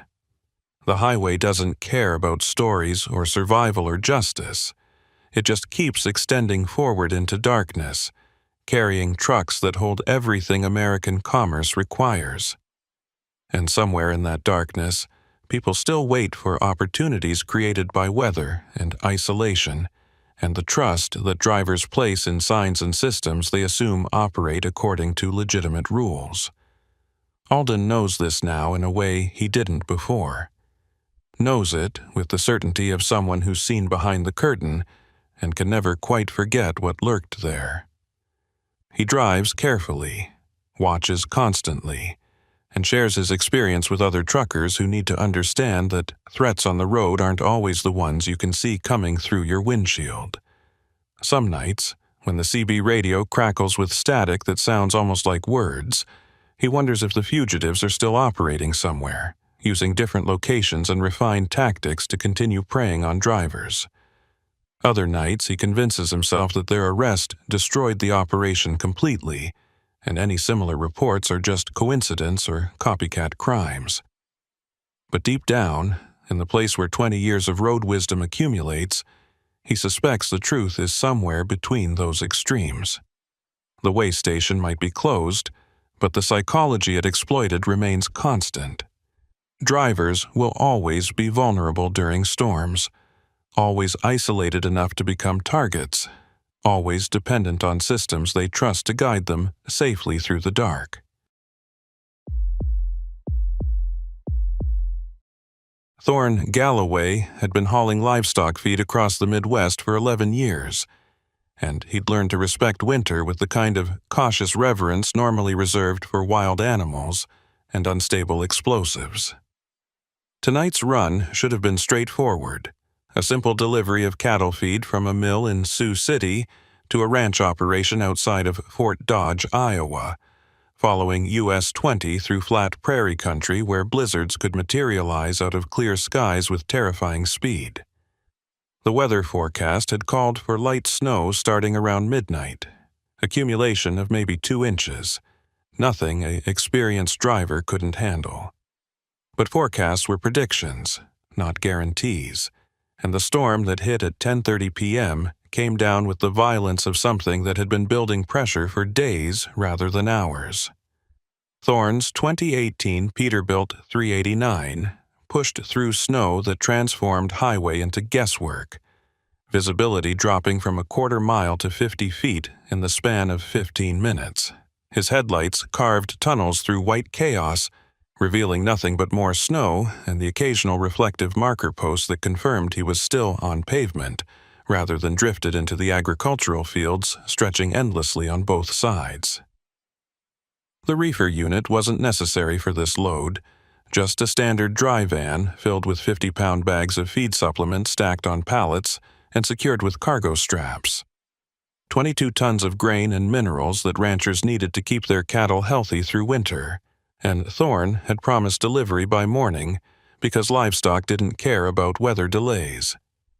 The CB radio crackled with increasingly desperate chatter from other drivers caught in the same system. Eastbound US 20, visibility 0 at mile marker 153. I'm pulling over till this clears. Westbound on 20, lost the center line completely. Driving by feel and prayer. Any station monitoring what's the condition ahead toward Fort Dodge. Thorne added his own report. Westbound Peterbilt hauling feed, currently at marker 168. Storm intensified fast, recommend extreme caution or find shelter. A voice he recognized as belonging to a veteran grain hauler responded. Copy that, Peterbilt. I'm tucked into a truck stop at Sac City. This one's going to get worse before it gets better. Around mile marker 172, Thorne felt the Peterbilt's rear tandem slide left, despite having his speed down to 30 miles per hour. Black ice under the fresh accumulation, invisible and deadly. The kind of road condition that could jackknife a loaded rig before the driver realized what was happening. He corrected gently, letting off the throttle and allowing engine weight to pull the tractor back into alignment, but the experience triggered warning bells in his mind. Continuing in these conditions wasn't cautious. It was suicidal. He needed to find shelter and wait out the worst of the storm, even if that meant missing his delivery window and dealing with an angry customer. The problem was finding shelter. US 20 through this section of Iowa offered limited options, mostly small towns with minimal truck parking and services that closed by 9 p.m. The nearest truck stop was 40 miles ahead, which might as well have been on Mars given current visibility and road conditions. But there had to be something closer. Maybe a closed rest area, or a farm with an access road wide enough to accommodate his rig. Thorne scanned both sides of the highway, looking for any indication of civilization or refuge, and nearly missed the small brown sign that appeared briefly in his headlights. Callahan Livestock Auction, 2 miles, exit 174. Livestock auctions typically featured large paved lots designed to accommodate cattle trailers and commercial vehicles, and their buildings were substantial structures built to withstand Iowa weather. Even if the facility was closed for winter, the parking area would provide a place to ride out the storm with less risk than remaining on the highway. Thorne signaled right even though he couldn't see any other traffic, following trucking protocol that assumed someone might be close enough to observe his intentions. Exit 174 materialized as a simple 2-lane ramp that curved away from the highway and immediately felt wrong. Too narrow, too overgrown with vegetation, too much like a road that hadn't seen maintenance in years rather than months. But Thorne was committed now. His Peterbilt already descending the ramp with momentum that made reversing back onto US 20 effectively impossible. The pavement deteriorated quickly, giving way to gravel that crunched under his drive tires, then to dirt that had been frozen hard enough to support his weight, but felt treacherous beneath the snow. His GPS unit flickered and died, screen going black before displaying a no satellite signal error that shouldn't occur with modern equipment. He was navigating purely by the road itself now, following ruts that suggested other vehicles had used this route, though when or how recently remained impossible to determine. The livestock auction barn emerged from the blizzard like a monument to agricultural commerce, a massive structure maybe 200 feet long and 60 feet wide, built from corrugated metal siding that had weathered to the color of dried blood. Sodium vapor lights mounted on tall poles cast yellow illumination across a parking area that could have held 50 vehicles but currently sat empty, snow accumulating in drifts against the building's windward side. But what caught Thorne's attention immediately was the generator. An industrial diesel unit sitting beneath a metal awning, exhaust pipe releasing visible fumes that indicated recent operation. Someone had been here, and not long ago, because generators didn't run themselves indefinitely without human intervention. Thorne guided his Peterbilt into the parking area and positioned the rig so his cab faced the building's main entrance, maintaining the trucker's instinct to always know where the exits were. He set the parking brake with a hiss of air pressure and left the engine idling while he considered his options. The smart move was probably to stay in the cab with heat and communication equipment, riding out the storm surrounded by familiar controls and relative comfort. But the generator's presence suggested someone might be inside the building, possibly auction staff or other travelers who'd sought shelter. At minimum, he should check for a working phone or Wi-Fi connection that might allow him to update dispatch about his delay. He grabbed his heavy flashlight and emergency radio, then climbed down into wind that hit like a physical assault. The cold was brutal, well below zero with wind chill, and snow penetrated every gap in his insulated coveralls despite the supposedly weatherproof construction.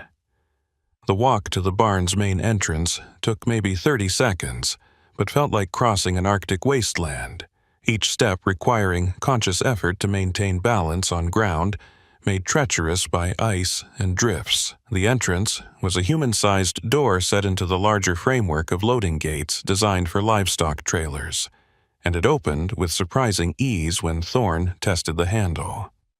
The interior was dark except for emergency lighting that cast dim red glow across a space designed to hold hundreds of cattle and the buyers who came to bid on them.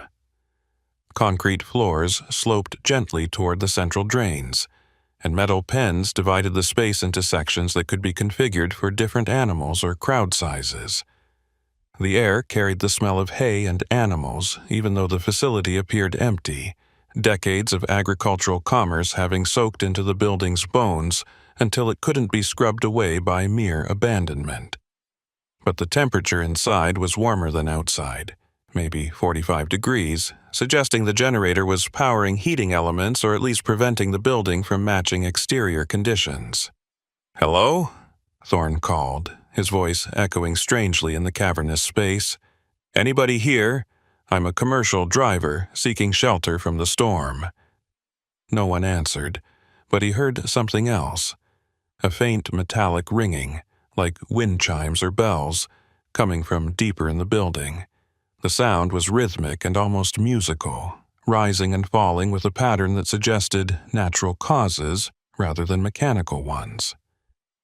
Probably loose metal fixtures responding to wind pressure, Thorne rationalized, though he couldn't identify where the wind would be coming from inside an enclosed structure. He moved deeper into the barn, flashlight beam sweeping across empty pens and auction platforms where cattle would have stood while buyers evaluated their quality. The facility had been substantial in its prime, built with the kind of agricultural investment that spoke to Iowa's ranching heritage. But abandonment showed in the details. Rust on metal surfaces, dust accumulated in corners, cobwebs stretched across doorways. Yet the generator continued running, and the emergency lights continued functioning, which meant someone was maintaining the building even if they weren't actively using it for auctions. In what appeared to be an office area toward the back of the building, Thorne found evidence of recent occupation. A desk with paperwork scattered across its surface, coffee mug still containing liquid that hadn't completely frozen, space heater plugged into a wall outlet and emanating faint warmth. He examined the paperwork with his flashlight, finding livestock auction records dated from the previous autumn, showing sales of cattle and pigs with buyer names and prices paid. Nothing particularly unusual, except that the dates put the last auction activity about 4 months ago, which raised questions about why the generator was running now during a winter storm. The metallic ringing grew louder as Thorne explored deeper, and he followed the sound through a maze of pens toward what he assumed was the livestock holding area, where animals would wait before being brought to auction. The space opened into a larger section of the barn, this one featuring multiple levels of metal gates and pens arranged in complex patterns that maximized capacity while allowing handlers to move animals efficiently. And here Thorne discovered the source of the ringing. Metal gates were hanging loose on their hinges, swinging slightly in air currents he couldn't feel, and the contact between gate and frame produced the bell-like sound he'd been hearing. But something about the pattern bothered him. The gates were swinging in unison, all moving at the same frequency and amplitude despite being separated by considerable distances.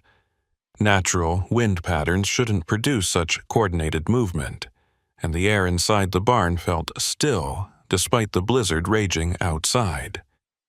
Thorne approached one of the gates and stopped it with his hand, watching to see if it would resume swinging on its own.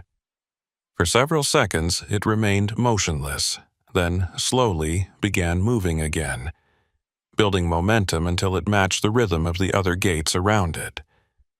Like something was deliberately creating resonance, using the building's structure as an instrument. A sound behind him made Thorne spin, flashlight beam cutting through darkness to reveal nothing but empty space. Yet he definitely heard something, the scrape of boot on concrete or the rustle of clothing against metal.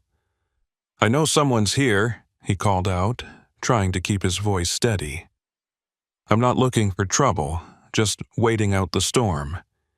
If you're the facility owner, I apologize for trespassing and I'll be happy to pay for using your generator power." Still no response, but the silence felt different now, occupied rather than empty, as if something was listening and choosing not to reveal itself. Thorne's trucking instincts screamed at him to return to his Peterbilt and lock himself in until morning, but he'd come too far into the building to retreat without understanding what was happening. The generator outside was running for a reason. The gates were swinging through mechanisms he couldn't explain, and someone or something was present in this abandoned facility despite the blizzard conditions that should have kept everyone away. He needed answers before he committed to spending the night here, because the wrong kind of answers might make the highway storm seem preferable to whatever shelter this barn offered. He found the generator control room in a shed attached to the main building, accessible through a metal door that had been left slightly ajar.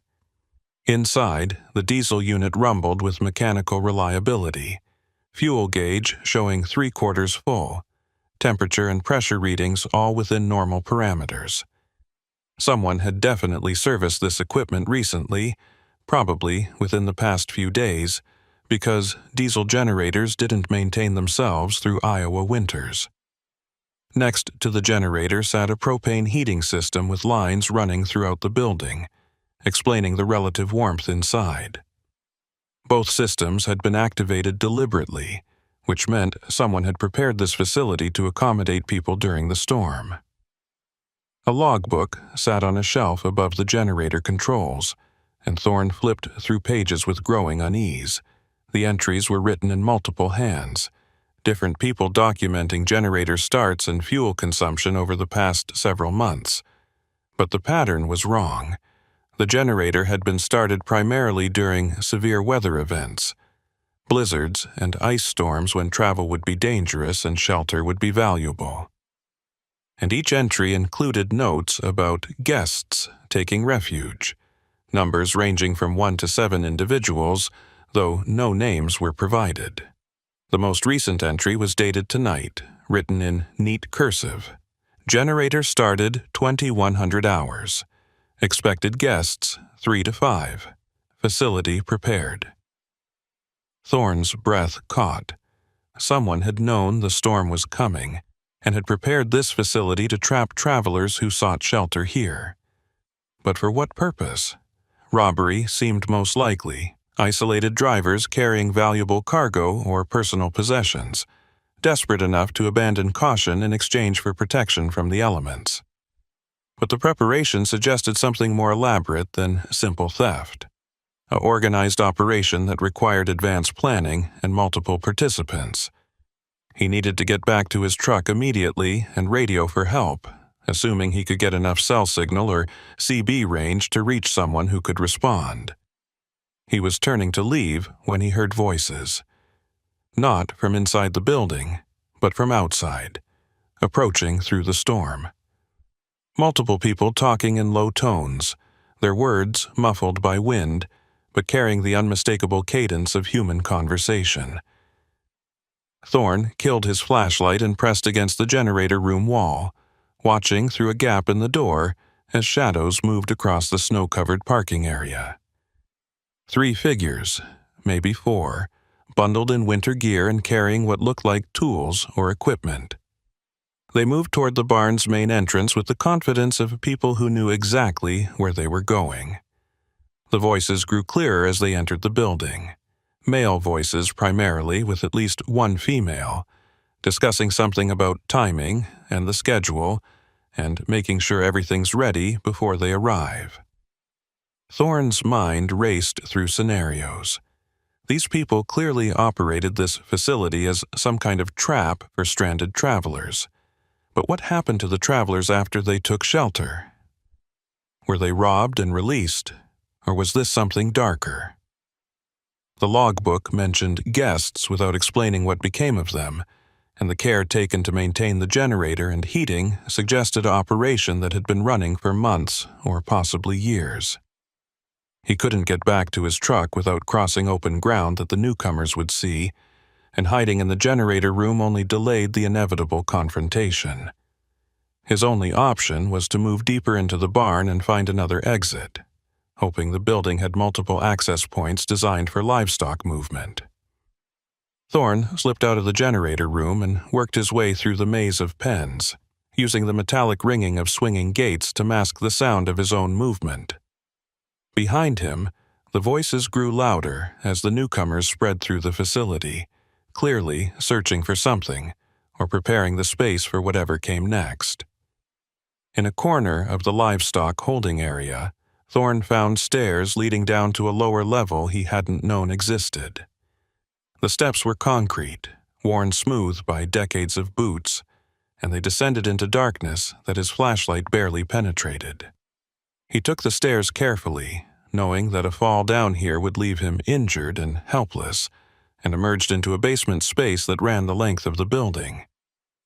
This area would have been used for storage and equipment maintenance, with concrete walls holding back earth and wooden support beams rising to the ceiling above. But the air down here smelled wrong, carrying a chemical taint that reminded Thorne of exhaust fumes. That's when he realized the danger he was in wasn't just from the people above. The propane heating system and diesel generator both produced carbon monoxide, and if the ventilation system wasn't working properly, deadly gas could be accumulating in this enclosed basement space. Already he felt lightheaded, though whether from actual CO exposure or just panic and exertion he couldn't determine. He needed to find an exit, get back to his truck, and get far away from this facility before whatever operation these people ran claimed him as their next victim. The basement held another discovery that made his blood run cold.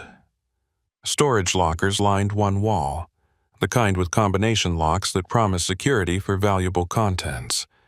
Most were closed and secured, but one hung open, its door swinging slightly in air currents. Inside, Thorne saw personal effects. Wallets, phones, identification cards, all sorted and stacked with the efficiency of someone cataloging inventory.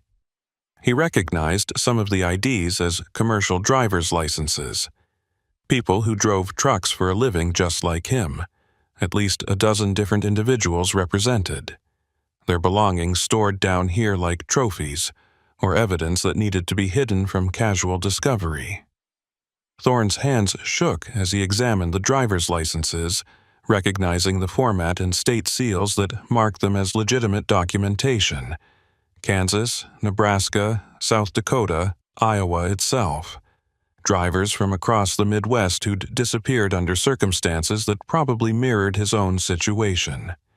Seeking shelter from winter storms, finding this facility, and then never making it back to their trucks. The implication was clear and horrifying. This wasn't just robbery. People were dying here, their belongings cataloged and stored like inventory from successful hunting expeditions. The number of licenses suggested this operation had been running for at least 2 winters, maybe longer, with victims accumulating at a rate of maybe 1 or 2 per month during severe weather. He needed to move. The voices above had spread throughout the building, footsteps echoing on concrete as the newcomers conducted what sounded like a systematic search. They were looking for him, or for whoever the generator logs predicted would arrive seeking shelter. Thorne pocketed 3 of the driver's licenses, evidence that would prove what was happening here if he managed to escape and contact authorities. Then he moved deeper into the basement, following support beams toward what he hoped would be an exterior access point. Most agricultural buildings included basement exits for equipment and supply delivery, and this facility was large enough to potentially have multiple egress routes. The air quality worsened as he progressed, the chemical smell of carbon monoxide growing stronger until his head throbbed with the beginning stages of poisoning. He pulled his jacket collar up over his nose and mouth, trying to filter the air through fabric that probably offered minimal protection but was better than breathing directly. His flashlight beam revealed heating ducts running along the ceiling, and he noticed that several vents had been deliberately blocked with rags or wooden boards. Someone had sabotaged the ventilation system, ensuring that CO would accumulate in the basement rather than being properly exhausted outside. This wasn't negligence. It was murder by design. A metal door appeared at the far end of the basement, industrial grade with a push-bar mechanism that should allow exit without keys.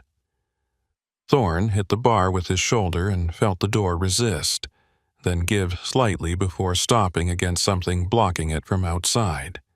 Snow drift, he realized, winter accumulation that had piled against the exterior enough to prevent the door from opening fully.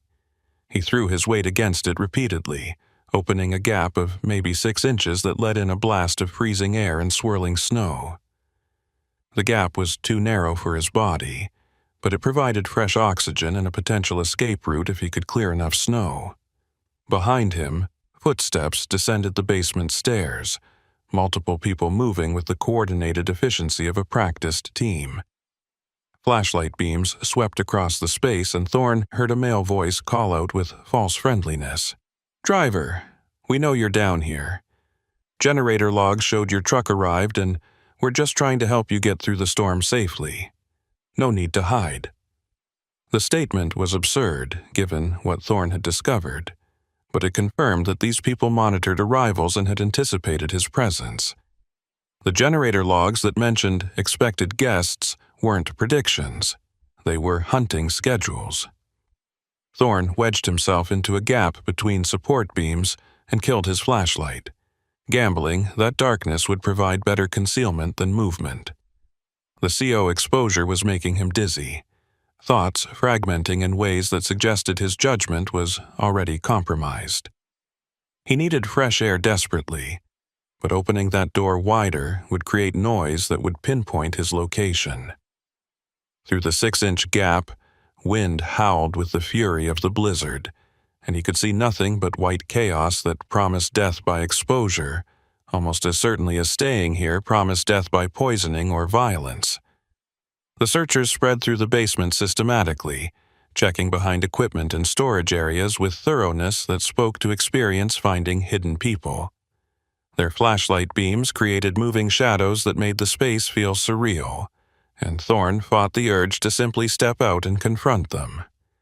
11 years of trucking had taught him that direct confrontation rarely favored the person who was outnumbered and trapped in unfamiliar territory. Better to wait, watch for opportunities, and exploit any mistakes his pursuers made. "Check the storage lockers," a female voice commanded. "If he found those, he knows what we're doing here. We can't let him leave." The admission was stated so matter-of-factly that it took Thorne a moment to process the full implications. These people understood they were operating a murder-for-profit scheme, accepted the necessity of eliminating witnesses, and coordinated their activities with the casual efficiency of any business operation. How many times had they done this? How many drivers had descended into this basement seeking shelter only to discover they'd walked into an elaborate death trap? Footsteps approached Thorne's hiding spot, and he pressed deeper into the shadows between support beams, barely breathing as a flashlight beam swept past his position. The searcher was male, middle-aged from the sound of his breathing, moving with the careful deliberation of someone who'd done this before. "Nothing here," the man called back to his companions. "Just old equipment and empty space. Maybe he's still upstairs." The beam moved away, and Thorne released breath he'd been holding, but knew his concealment was temporary. Eventually, they'd conduct a second, more thorough search, or they'd simply wait by his truck until CO poisoning forced him to either emerge or lose consciousness. The female voice spoke again, this time addressing someone Thorne couldn't see. "Burrow, check the exterior door. If he's trying to force it open, we'll need to intercept before he gets outside." Heavy footsteps moved toward Thorne's position, and he recognized he had maybe 30 seconds before discovery. The gap in the door represented his only chance, inadequate as it was. He moved quickly, sacrificing stealth for speed, and threw himself against the door with all his weight. The snow outside gave slightly, widening the gap to maybe 10 inches, enough to get his head and one shoulder through, but not his torso. "There!" The shout came from behind him as flashlight beams converged on his position. Thorne pushed harder, feeling metal doorframe scrape against his ribs through the insulated coveralls. His head and shoulders were outside now, exposed to wind that felt like being sandblasted with ice, and he used his arms to claw at snow, trying to clear enough space to pull his body through. Hands grabbed his legs from inside, multiple people working together to drag him back into the basement. He kicked viciously, connecting with something that produced a grunt of pain, and the grip loosened enough for him to make another 6 inches of progress. Then he was through, tumbling into snow that reached his chest, the door slamming shut behind him as his pursuers lost their grip. The blizzard swallowed him immediately, visibility dropping to zero as wind-driven snow filled every gap in his vision. Thorne had no idea which direction led back to his truck or to safety. The barn was a dark mass to his left, barely visible through the storm, but everything else was featureless white chaos. He picked a direction that felt like it might angle toward the parking area and started moving, each step requiring enormous effort as he plowed through drifts that shifted and reformed with every gust. Behind him, voices shouted commands that the wind scattered into meaninglessness. They'd be coming through the door or around the building to intercept him, and they knew this property's layout while he was navigating blind. His only advantage was the storm itself, weather so severe that even his pursuers would struggle to maintain visual contact. He focused on moving steadily rather than quickly, knowing that exhaustion and cold would kill him as efficiently as any human threat if he panicked and burned through his energy reserves. Something solid loomed ahead, and Thorne recognized the angular shape of his Peterbilt's trailer, the familiar outline of the dry van he'd been hauling since Sioux City. relief flooded through him with enough intensity to make his knees weak. He worked his way along the trailer's length toward the cab, using the vehicle as a guide through the disorienting storm. The driver's door was still unlocked, exactly as he'd left it, and he hauled himself into the seat with muscles that screamed protest. Inside, the cab was cold but offered shelter from the wind, and Thorne immediately fired the engine, needing heat and light and the psychological comfort of familiar surroundings. The dashboard illuminated with its usual display of gauges and warning lights, everything reading normal, and Thorne felt some of the panic recede. He was back in his element, surrounded by controls he understood and systems he could trust. The CB radio crackled with static, and he grabbed the mic with hands that still trembled from adrenaline and CO exposure. "Mayday, Mayday, any station monitoring. Commercial driver at Callahan Livestock Auction off US 20 exit 174. Multiple hostiles on site, evidence of previous murders. Requesting immediate law enforcement response." Static answered, the storm apparently blocking transmission range, and Thorne tried Channel 9, the emergency frequency. Same result, just white noise and the occasional fragment of voices too distant and distorted to understand. His cell phone showed no signal, which wasn't surprising given the rural location and weather conditions. He was still effectively isolated, trapped at a facility where people clearly intended to harm him, with no way to summon help until the storm cleared enough to restore communication. The smart move would be to drive away immediately, abandon the livestock feed, and get back to US 20, where other traffic might provide safety through witnesses. He put the Peterbilt in gear and eased forward, following his own tracks through the snow back toward what he hoped was the exit road. The headlights revealed nothing useful, just swirling white that made depth perception impossible and direction uncertain. After 50 yards, the truck's front end dropped suddenly as the ground fell away, wheels spinning as they lost traction on what felt like a drainage ditch or embankment. Thorne reversed, felt the tandem's grip, and backed away from the hidden hazard. He tried a different angle, but the same thing happened.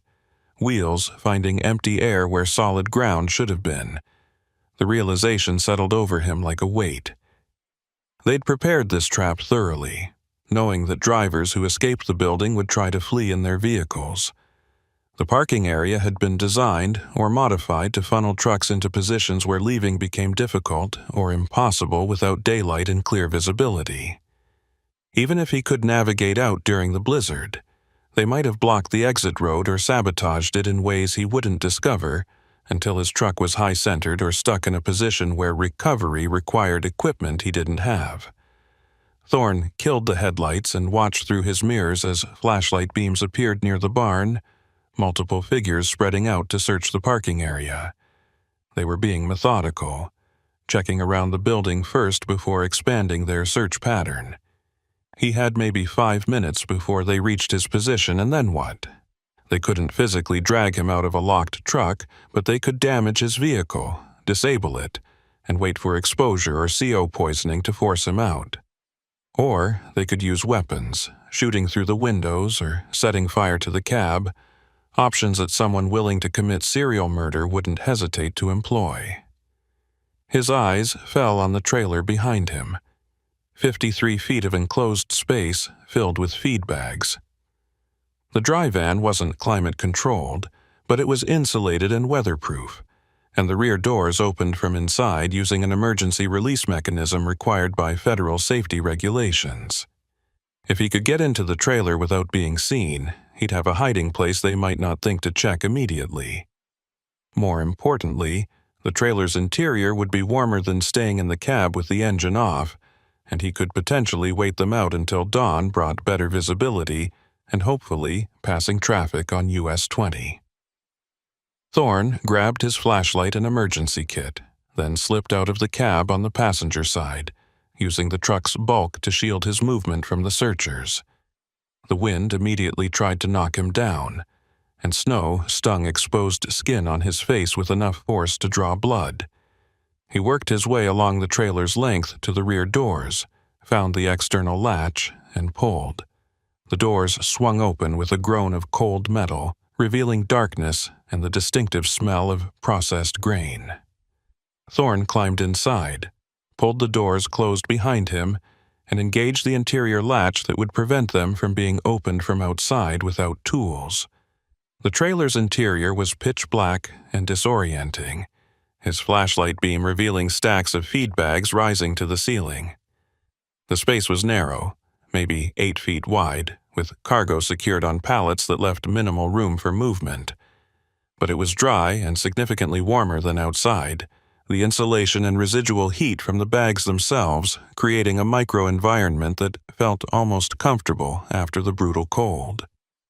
Thorne worked his way between the pallets toward the front of the trailer, finding a gap where he could wedge himself and remain hidden if someone managed to force the doors open.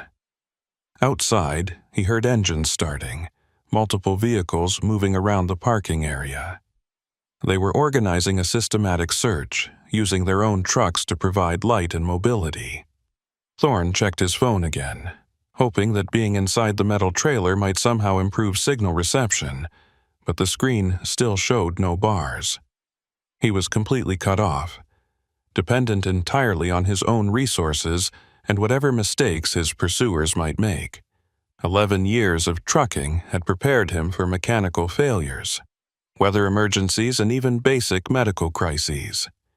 But nothing in his experience had prepared him for this, being hunted by organized criminals who'd turned an abandoned agricultural facility into a murder site.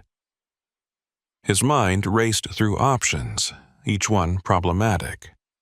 He could wait in the trailer until dawn, gambling that daylight would let him escape, or that passing traffic on US 20 would notice his situation.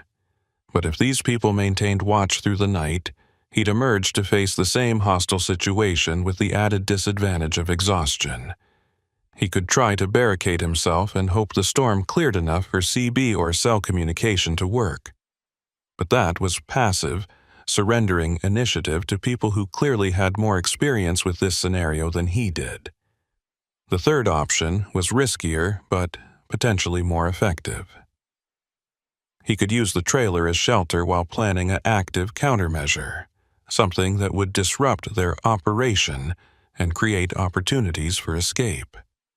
The feed bags around him were flammable under the right conditions, and his emergency kit included road flares that burned hot enough to ignite almost anything. If he could create a distraction, maybe a fire that forced them to respond, he might be able to slip away during the confusion. It was desperate and dangerous, but doing nothing guaranteed that when dawn came, he'd be facing people who'd already murdered at least a dozen drivers and had no reason to let him become the exception. A sound outside made Thorne freeze, footsteps crunching through snow, approaching the trailer's rear doors. Someone tested the latch, found it engaged, and spoke loudly enough to be heard through the metal walls. "Driver, I know you're in there. My name is Burl Fenner, and I own this property. We need to talk about your situation." The voice was older, male, carrying a false reasonableness that probably worked on people who didn't know what Thorne knew. "The storm's going to last all night, and you can't survive in that trailer without heat. Come out now, and we can discuss this like civilized people." Thorne said nothing, recognizing the statement as a negotiation tactic designed to establish dialogue. Once you started talking, you'd revealed your position and given them information to use against you. Better to remain silent and unpredictable, forcing them to make assumptions that might create exploitable errors. Burl tried again. "I understand you found some things in the basement that concerned you. I can explain everything, but I need you to come out and talk face to face. This doesn't have to end badly for anyone." The lie was so transparent that Thorne almost laughed. This absolutely was going to end badly for someone. The only question was who. He checked his watch, surprised to discover it was only 11:40. The entire experience from entering the barn to reaching this point had consumed less than an hour, though it felt like days. Dawn was still 7 hours away, an eternity when you were trapped in a metal box surrounded by people who'd proven themselves capable of serial murder.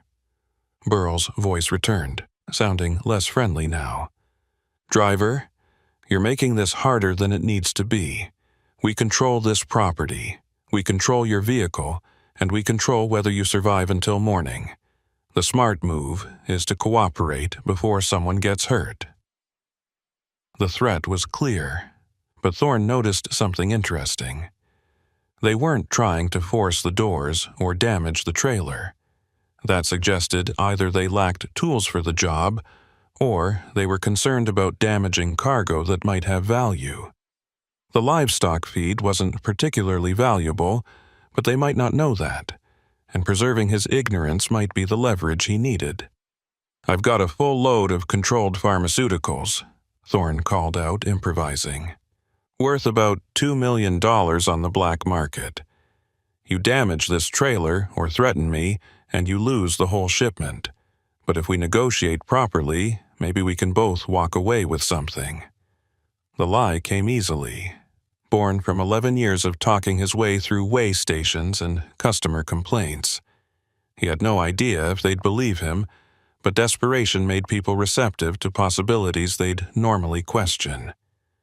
Silence followed his statement, then footsteps moving away from the trailer. They were consulting, deciding whether his claim was legitimate or an obvious fabrication.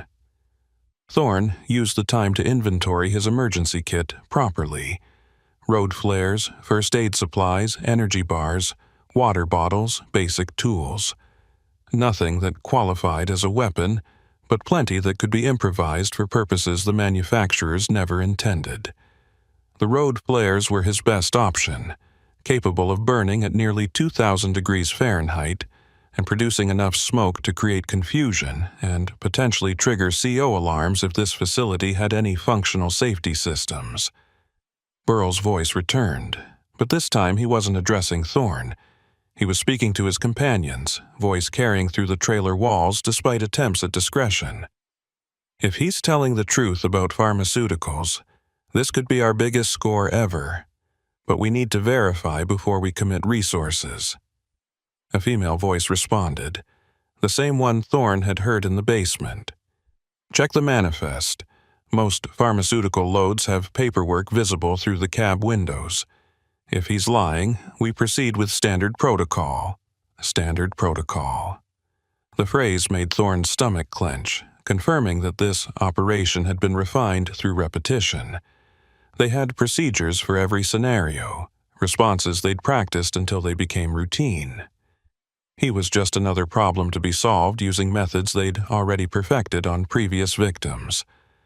The only variable was whether his pharmaceutical lie bought him time or accelerated their timeline for eliminating him as a threat.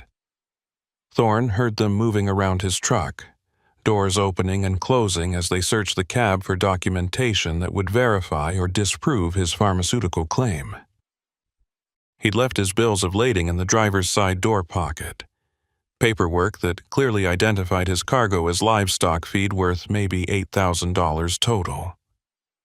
Within 2 minutes, they'd know he'd lied, and whatever slim advantage that deception provided would evaporate. He needed to act before they returned to the trailer with renewed determination to eliminate him as a witness to their operation. The road flares came in a pack of 3, each one capable of burning for 30 minutes and producing enough heat to ignite the paper and cloth components of the feed bags. Thorne pulled one from his emergency kit and positioned himself near the trailer's rear doors, gambling that he could create chaos and escape in the confusion.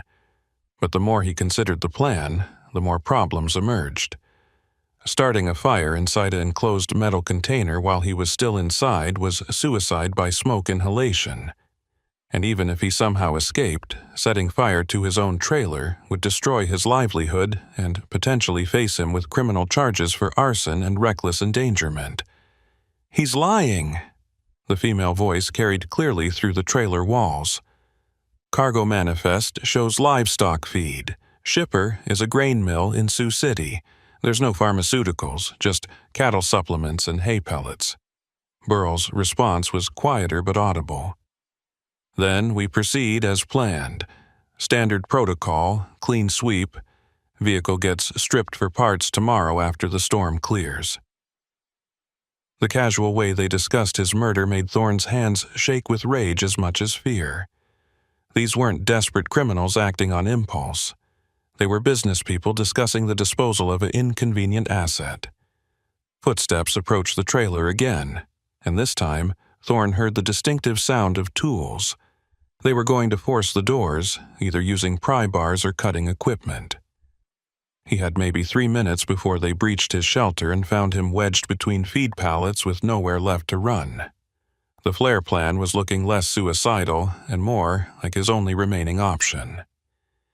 He struck the ignition cap, and the flare burst to life with a brilliant red glow and a hiss of burning chemicals. The light was blinding in the trailer's darkness, and Thorne immediately regretted the decision as smoke began filling the enclosed space. But committed now, he touched the flare to the nearest feed bag, watching as the paper packaging caught and began to burn. The flames spread slowly at first, then with increasing intensity as the fire found the processed grain inside. Within seconds, multiple bags were burning, filling the trailer with heat and smoke that made breathing nearly impossible. Thorne covered his nose and mouth with his jacket sleeve and moved towards the rear doors, pounding on them from inside. "Fire! The trailer's on fire! You've got maybe a minute before the whole thing goes up." The pounding on the exterior doors stopped immediately, replaced by urgent voices. "Is he serious? Smoke's coming from the vents. Get water. We need to suppress this before it spreads to the tractor." Thorne heard them running, their footsteps fading as they presumably went to find firefighting equipment. He used the moment to engage the interior emergency release, a lever that federal regulations required on all enclosed trailers to prevent people from being trapped inside. The mechanism disengaged the exterior latch, and Thorne kicked the doors open, stumbling out into the blizzard with smoke pouring from the trailer behind him. The storm had intensified, if anything, snow falling so thick that visibility was down to maybe 10 feet. Thorne couldn't see his pursuers, though he heard them shouting commands somewhere in the white chaos. He picked a direction away from the voices and started moving, using the wind against his face as a crude compass bearing. The snow was hip-deep in places where drifts had formed, and each step required exhausting effort. But fear provided energy, the knowledge that stopping meant dying in ways that made hypothermia seem merciful by comparison. Behind him, the trailer fire created an orange glow visible even through the blizzard, and Thorne heard the whoosh of flames finding new fuel. The feed bags were burning in earnest now, and the dry van's insulation was catching, creating a conflagration that would be visible from US 20 if anyone was watching. That was the gamble, that the fire would attract attention from passing vehicles or emergency services monitoring the area. But in this storm, with visibility measured in feet rather than miles, the chances of anyone noticing seemed vanishingly small. Thorne's boot caught on something buried under the snow, and he fell forward, hands plunging into a drift that was colder than anything he'd experienced in 11 years of winter driving. When he pushed himself upright, his hands were numb, and his face felt like it had been scrubbed with sandpaper. The wind chill had to be 40 below, cold enough to cause frostbite in exposed skin within minutes. His coveralls provided some protection, but they were designed for working around trucks in cold weather, not for extended exposure to blizzard conditions.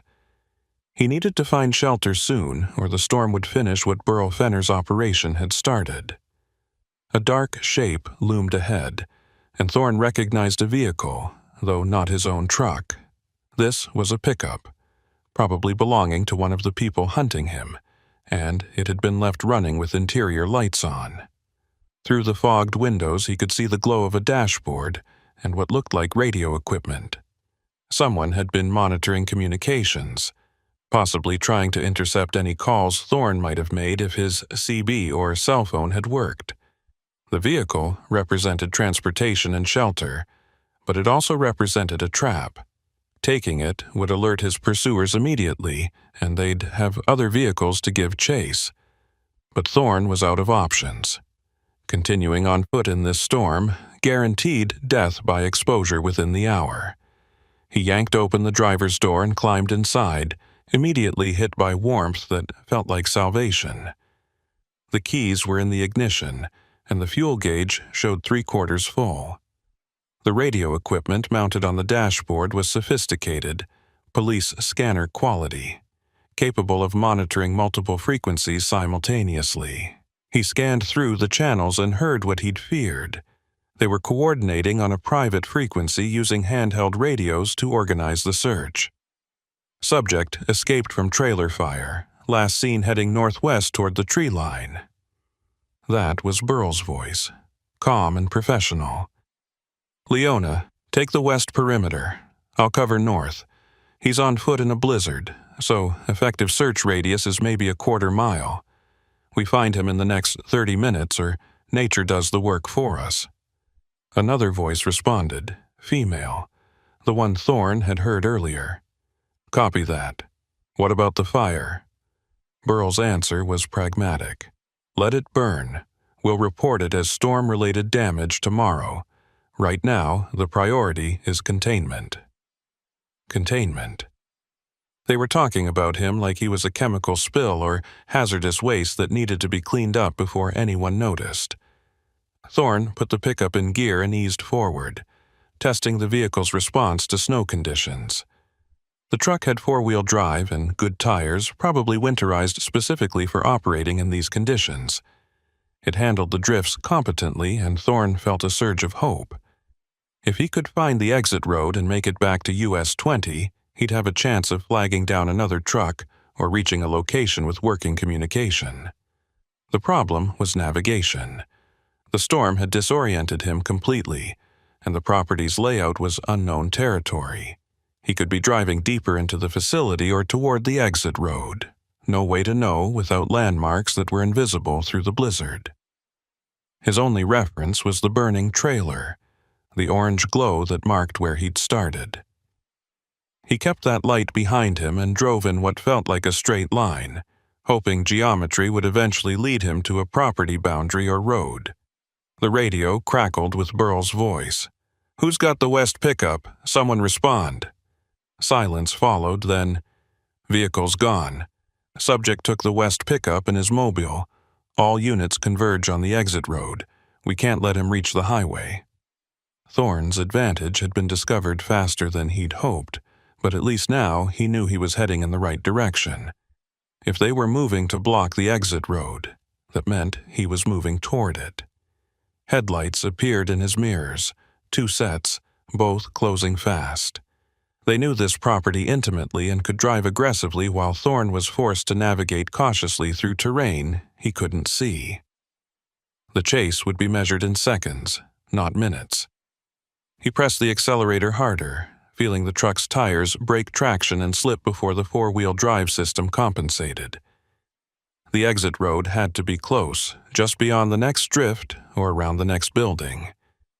But close was relative in a blizzard where distance became meaningless and every landmark looked identical. A fence appeared in his headlights, wooden posts and barbed wire marking a property boundary. Thorne turned parallel to it, using the fence as a guide toward what had to be the entrance. Behind him, the pursuing vehicles were close enough now that their headlights cut through the falling snow with harsh intensity. One of them attempted to pull alongside, probably planning to force him off the road or box him against the fence. Thorne swerved right, felt the pickup's front bumper clip a fence post, and kept going. The post snapped with a crack audible over the wind, and barbed wire scraped along the truck's side with a metallic shriek. The exit road materialized suddenly, a gap in the fence line where gravel met snow-covered pavement. Thorne took the turn too fast, felt the rear end slide out, and corrected with steering input that 11 years of winter driving had made instinctive. The truck straightened, found traction, and accelerated up the ramp toward US 20. Behind him, one of the pursuing vehicles attempted the same turn and wasn't as fortunate. Thorne saw headlights pivot wildly in his mirror before disappearing entirely, probably sliding off the road into the ditch. The second vehicle slowed, and he gained precious seconds of separation. US 20 appeared like a promise of salvation, a ribbon of snow-covered asphalt that represented civilization and safety. Thorne turned west, following the highway's curve and immediately spotting taillights ahead. Another truck, a legitimate traveler, pushing through the storm at careful speed. Thorne accelerated to close the distance, laying on the horn in continuous blasts that announced emergency. The truck ahead slowed and pulled to the shoulder, hazard lights flashing. Thorne stopped behind it and climbed out, fighting the wind to reach the other driver's window. The trucker, a woman in her 50s, rolled down her window with obvious concern. "You all right, driver?" Thorne's explanation came in gasps, adrenaline and exertion making coherent speech difficult. "Livestock auction barn, mile marker 174. Criminal operation, multiple murders. Need to contact police immediately." The woman's expression shifted from concern to alarm, and she grabbed her CB mic. "Brake emergency. Brake emergency. Any law enforcement monitoring, we have a commercial driver reporting criminal activity at exit 174. Static answered. Then a professional voice. "This is Iowa State Patrol. Identify your location and nature of emergency." The woman handed Thorne her mic, and he provided details with the precision of someone who knew his testimony would be scrutinized. Location, what he'd discovered in the basement, the pursuit through the blizzard, everything delivered in short, factual statements. The patrol officer's questions were thorough, and Thorne answered each one while watching his mirrors for signs of continued pursuit. But the vehicles from the auction barn had apparently decided that following him onto the highway represented too much exposure. "Units are responding to your location," the officer said. "Severe weather is complicating response time, but we have troopers within 10 miles. Stay on the highway and keep this channel open." The woman trucker offered Thorne shelter in her cab while they waited, and he accepted gratefully, his body beginning to register the punishment it had endured. Frostbite threatened his fingers and face, his lungs burned from smoke inhalation and CO exposure, and exhaustion made coherent thought increasingly difficult. The state patrol arrived 40 minutes later, 3 vehicles with lights cutting through the storm like beacons. The troopers took Thorne's statement while emergency medical technicians treated his injuries and evaluated him for serious damage. His story about the driver's licenses in the basement got immediate attention, and within an hour, a tactical team was assembling to raid the livestock auction facility. But the storm prevented immediate action, with officers unwilling to risk lives attempting entry during whiteout conditions. They'd have to wait for dawn and better visibility before moving against what Thorne had described. A paramedic named Leona Platt rode with Thorne to the hospital in Fort Dodge, monitoring his vital signs and providing oxygen to help clear his system of CO. She asked questions about his experience, professional inquiries mixed with obvious horror at what he'd endured. "How many people do you think are involved in this operation?" Thorne considered the question carefully. "I encountered at least 5 distinct individuals, but there could be more. They operated with coordination that suggested practice and planning. This wasn't opportunistic crime, it was systematic predation." Leona's expression darkened. "We've had missing trucker reports in this area for the past 2 years. State Patrol investigated but never found evidence of foul play. If what you're saying is true, we might finally understand what happened to those drivers." The number 2 years aligned with what Thorne had seen in the basement, at least a dozen victims over multiple winter seasons. He'd been lucky, or smart enough to recognize the danger before it consumed him completely. But luck was fickle, And if any single variable had been different, his driver's license would have joined the collection in those storage lockers. At the hospital, doctors treated Thorne for frostbite, smoke inhalation, and early-stage hypothermia. None of the injuries were life-threatening, but they would have become so if he'd remained exposed much longer. While he recovered in an observation room, State Patrol investigators came to take a detailed statement, recording every aspect of his experience. They were particularly interested in the basement storage lockers and the driver's licenses he'd seen. Thorne had grabbed 3 of them during his escape, evidence that now occupied marked bags in the patrol's evidence custody. "We'll cross-reference these licenses with missing persons reports," one investigator explained. "If they match drivers who disappeared in this area, that gives us probable cause for multiple homicide charges. Your testimony about the generator logs and the conversation you overheard about standard protocol establishes premeditation. We're building a strong case, but we need to arrest these people before they destroy evidence or flee." Thorne asked the question that had been haunting him since his escape. "How many trucks do you think they've robbed? How many drivers are buried somewhere on that property?" The investigator's answer was careful, probably constrained by what he could legally discuss with a witness. "Based on missing persons reports and the physical evidence you described, we're potentially looking at a dozen or more victims over a 2 to 3 year period. But until we can search the property thoroughly and recover remains, those are just estimates. A dozen drivers, a dozen families without closure, millions in stolen cargo, and an operation sophisticated enough to have evaded detection for years." The scale of it made Thorne feel nauseous, knowing how close he'd come to becoming another statistic.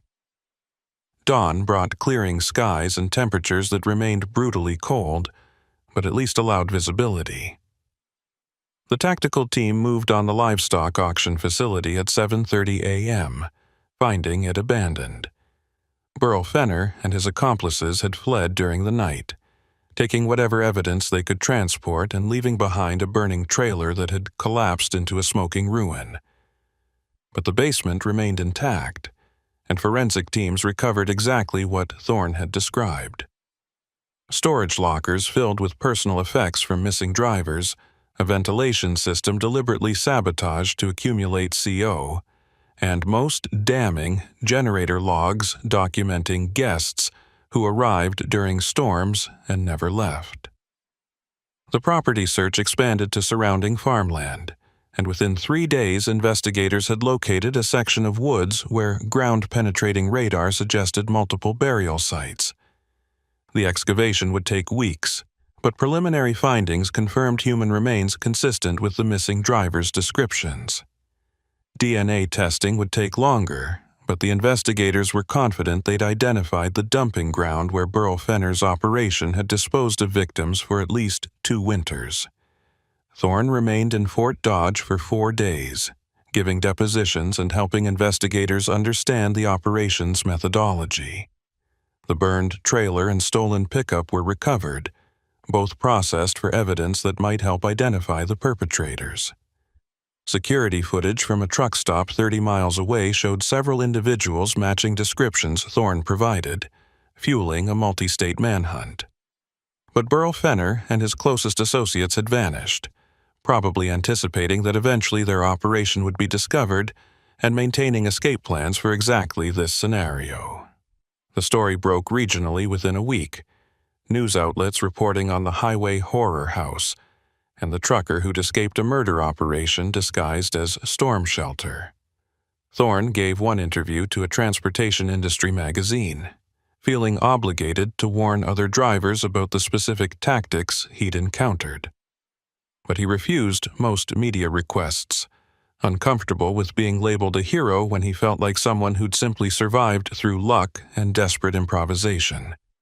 His burned trailer represented a total loss, but insurance coverage and company understanding meant he wasn't held financially responsible. They assigned him a new trailer and gave him 2 weeks off to recover physically and mentally before returning to work. When he finally climbed back into a cab and started hauling freight again, Thorne found that his relationship with the road had fundamentally changed. Every rest area became a potential threat, every offer of shelter during storms carried suspicion, and every empty building made him wonder what might be hidden in its basement. The investigation into the Callahan livestock auction operation consumed the better part of 3 months, with forensic teams working through frozen ground to recover remains and piece together the full scope of what Burl Fenner had orchestrated. Thorne received weekly updates from the lead investigator, a state patrol sergeant who'd made it his personal mission to ensure every victim was identified and every perpetrator was brought to justice. The numbers grew worse with each call. 14 confirmed victims, with 3 more suspected based on personal effects that couldn't be definitively matched to missing persons reports. The oldest remains dated back nearly 4 years, suggesting the operation had been running much longer than initial estimates indicated. The victims came from across the Midwest trucking community. Independent owner-operators like Thorne, company drivers hauling everything from produce to machinery, even a livestock hauler who'd been making the same route for 15 years before disappearing during a February blizzard. Their families had filed missing persons reports, hired private investigators, and spent years wondering what had happened to their loved ones. Now they had answers, but the answers brought no comfort.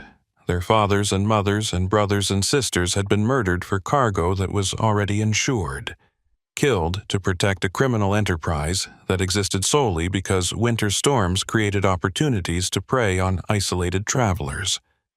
Thorne attended 3 of the funerals, feeling obligated to represent the trucking community and to bear witness to the human cost of what he'd discovered. The services were heartbreaking. Families finally receiving closure after years of uncertainty but struggling to comprehend the brutality of how their loved ones had died. At one funeral in Nebraska, the victim's daughter approached Thorne with a question that would haunt him for years. Did he suffer? In the basement with the carbon monoxide, did he know what was happening? Thorne had no answer that would ease her pain, no words that could make the truth less horrible. He'd settled for honesty delivered as gently as possible. I think it happened quickly, and I think he believed he'd found shelter. That's the best I can offer.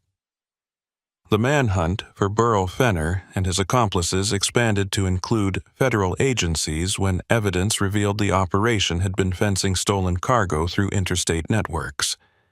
The FBI classified it as organized crime with possible connections to larger trafficking operations, and suddenly what had seemed like a regional horror story became part of a national investigation into highway predation. Thorne gave testimony to federal prosecutors, walked them through every detail of his experience, and provided insights into trucker psychology that helped them understand how the operation had been so successful for so long. Drivers are independent by nature, Thorne explained during one deposition. We're used to solving our own problems, handling emergencies without outside help. That self-reliance makes us vulnerable to situations where asking for help seems like admitting weakness. Burl Fenner exploited that perfectly. He offered shelter during storms, positioned his facility as salvation rather than threat, and by the time drivers realized the danger, they were already trapped. The prosecutors nodded, taking notes, but Thorne wondered if they truly understood. You had to live the isolation of long-haul trucking to comprehend how seductive shelter could be when you were fighting a blizzard at 3 a.m., with 100 miles between you and the nearest town. The stolen pickup Thorne had used to escape yielded crucial evidence. Fingerprints matched 2 individuals with extensive criminal records in surrounding states, both with histories of theft and assault. One of them, a man named Derek Jessup, was arrested 3 weeks after the raid while trying to cross into Canada. He agreed to cooperate in exchange for reduced charges, and his testimony painted a picture of an organization that had refined murder into systematic business. Burl Fenner had started the operation 4 years ago after inheriting the livestock auction property from a deceased relative. Initially, it had been simple cargo theft, intercepting stranded drivers and robbing them at gunpoint before releasing them with threats to keep quiet. But witnesses created problems, and within the first year, Burl had made the decision to eliminate anyone who could identify the operation's participants. The basement CO system had been his innovation, a way to kill drivers that looked like accident or exposure rather than murder. The bodies were buried in the woods, using equipment already on the property for agricultural purposes, and the personal effects were cataloged in case they had value or needed to be disposed of carefully. It was efficient, calculated, and utterly devoid of the chaos that characterized most violent crime. Burl had brought a business mindset to serial murder, optimizing every step of the process to minimize risk and maximize profit. Derek's cooperation led to 3 more arrests, but Burl Fenner himself remained at large. The FBI believed he'd fled to Mexico, or possibly further south, using connections established through the cargo fencing operation. They'd frozen his financial assets, distributed wanted posters across North America, and assigned dedicated agents to the manhunt. But months passed without significant leads, and gradually the investigation shifted from active pursuit to monitoring and waiting for Burl to make a mistake. Thorne received periodic updates, each one confirming that the primary architect of the operation was still free and potentially capable of setting up similar operations elsewhere. The psychological impact on Thorne manifested in ways he hadn't anticipated. The first few weeks after returning to work, he'd been hypervigilant, checking and rechecking every rest area and truck stop, avoiding any facility that felt isolated or poorly maintained. But hypervigilance was exhausting, and gradually it faded into a different kind of awareness. He found himself unable to trust shelter during storms, preferring to risk weather exposure rather than enter buildings he couldn't fully evaluate. His CB radio conversations with other drivers took on a warning quality, sharing information about suspicious locations and encouraging colleagues to report anything unusual to authorities rather than handling it independently. Other truckers started reaching out to Thorne directly, treating him as an expert on highway predation despite his protests that he'd simply been lucky enough to escape. They asked questions about warning signs, tactics for evaluating whether a facility was safe, and what to do if they found themselves in situations similar to what he'd experienced. Thorne answered as best he could, but the truth was that no set of guidelines could account for every scenario. The criminals who preyed on truckers were adaptive, learning from each failure and adjusting their methods. What worked against Burl Fenner's operation might be useless against a different group using different tactics in a different region. 6 months after the incident, Thorne was hauling machinery parts through South Dakota when his CB radio crackled with a transmission that made his blood run cold. The voice was male, older, carrying a false reasonableness that triggered immediate recognition. "Attention, westbound commercial traffic. Storm conditions deteriorating rapidly. Drivers should seek shelter at nearest available facility. Emergency warming centers have been established at multiple locations." The phrasing was too similar to what he'd encountered at the Callahan auction, the same psychological approach of offering salvation while creating urgency. Thorne grabbed his cell phone and called the state patrol dispatch number he'd programmed after his Iowa experience. "This is Thorne Galloway, the driver from the Iowa livestock auction case. I'm on I-90 in South Dakota, mile marker 237, and I just heard a CB transmission that matches the tactics from that operation. Someone's directing drivers to emergency warming centers that may not be legitimate." The dispatcher took his information seriously, probably recognizing his name from the extensive media coverage. "Can you repeat the exact wording of the transmission?" Thorne did, noting the channel and approximate timestamp. "We'll investigate immediately," the dispatcher promised. "In the meantime, do not deviate from the interstate for any reason. If you need shelter, continue to the next commercial truck stop and wait there. Thorne agreed and spent the next hour monitoring CB traffic, listening for any repeat of the suspicious transmission. It never came again, but 3 other drivers reported hearing similar messages on different channels, all directing traffic toward what they described as suspicious-sounding facilities. The State Patrol launched investigations at each location, finding 2 that were legitimate emergency services, but 1 that matched the profile of Burl Fenner's operation. An abandoned grain elevator that had been modified with heating equipment and generator power, positioned to intercept drivers seeking shelter during the worsening storm. The facility was raided before anyone fell into the trap, and investigators found equipment and preparations that mirrored what Thorne had discovered in Iowa.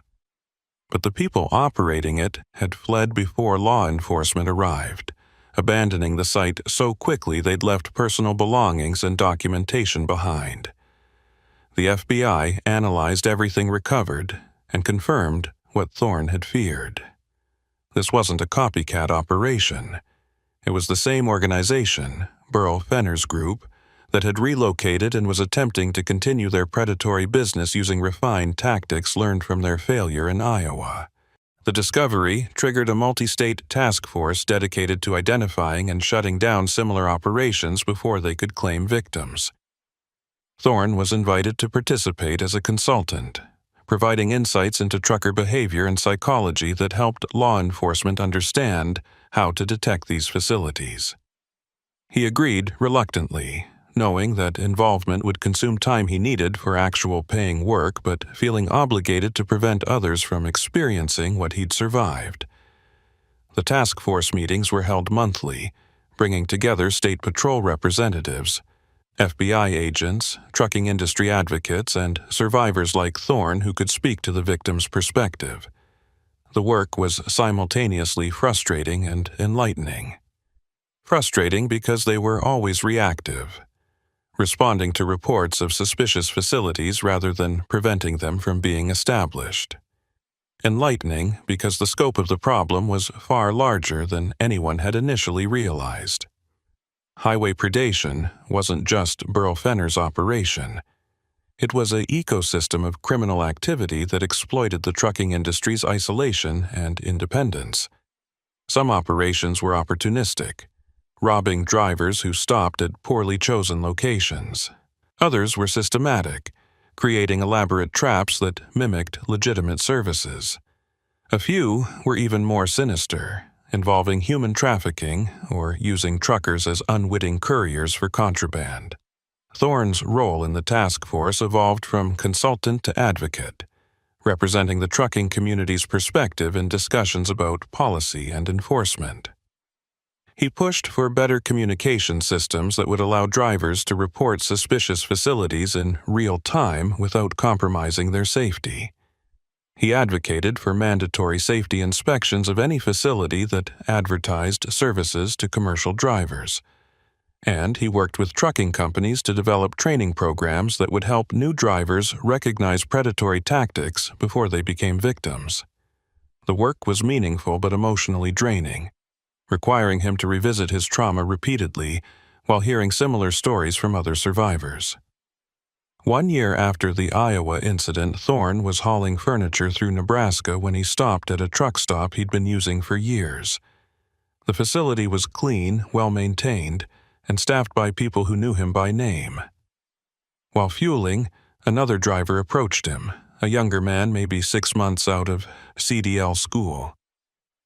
"Are you Thorne Galloway, the guy from Iowa?" Thorne confirmed his identity warily, never quite comfortable with the recognition his experience had brought. The younger driver extended his hand. "I want to thank you. I was hauling through Iowa last month during a storm, and I saw a facility advertising emergency shelter. Something about it felt wrong, and I remembered your story about checking for generator logs and looking for signs of preparation. I didn't stop, just pushed through to the next town. Found out later the place I'd almost stopped at was being investigated for suspicious activity." The gratitude was genuine, and Thorne felt a complicated mixture of pride and sorrow. Pride that his experience had protected someone else. Sorrow that such warnings were necessary in an industry that should have been regulated well enough to prevent predatory operations. "You trusted your instincts," Thorne said. "That's the most important survival skill any driver can develop. If something feels wrong, it probably is, and it's always better to risk weather exposure than to trust the wrong shelter." They talked for another 20 minutes, Thorne sharing practical advice that couldn't be found in any training manual. Where to position your truck if you absolutely had to stop at an unknown facility. How to use CB radio to verify that other drivers had used a location successfully. What personal items to keep within reach in case you needed to abandon your vehicle quickly. The younger driver absorbed everything with the intensity of someone who understood how close he'd come to disaster. Before leaving, he asked a question that Thorne had been asked dozens of times by now. "Do you think they'll ever catch Burl Fenner?" Thorne's answer was honest and unsatisfying. "Eventually, maybe. But catching him doesn't solve the larger problem. There are other people running similar operations. Some we know about, and more we haven't discovered yet. The best we can do is stay alert, look out for each other, and report anything suspicious before someone else becomes a victim." That night, alone in his sleeper berth with the truck stop's lights creating patterns on the ceiling, Thorne allowed himself to consider something he usually avoided. What if he'd made different choices that night in Iowa? What if he'd decided to wait out the storm on the highway instead of seeking shelter? What if he'd entered the barn through a different door, or explored different sections, or failed to notice the driver's licenses in the basement? Any single variable changed, and he would have ended up in a forest grave with 13 other drivers, his family left wondering what had happened for years before getting answers that brought no peace. The thought experiments were pointless but irresistible, his mind trying to process trauma by examining alternative timelines. Sometimes he wondered if survival had been skill or just random luck, whether the decisions he'd made were genuinely smart or just happened to be the right choices in that specific scenario. A therapist he'd seen briefly had called it survivor's guilt, the irrational feeling that he didn't deserve to have escaped when so many others hadn't. Thorne had stopped going to therapy after a few sessions, uncomfortable with the emotional excavation it required, but the guilt remained a constant presence. 2 years after Iowa, the task force held a memorial service for the 14 confirmed victims of Burl Fenner's operation. The event was held in Des Moines, a central location accessible to families from across the Midwest. Thorne attended, along with representatives from trucking companies, law enforcement agencies, and transportation industry organizations. The service was dignified and painful, each victim's name read aloud while family members placed photographs on a memorial board.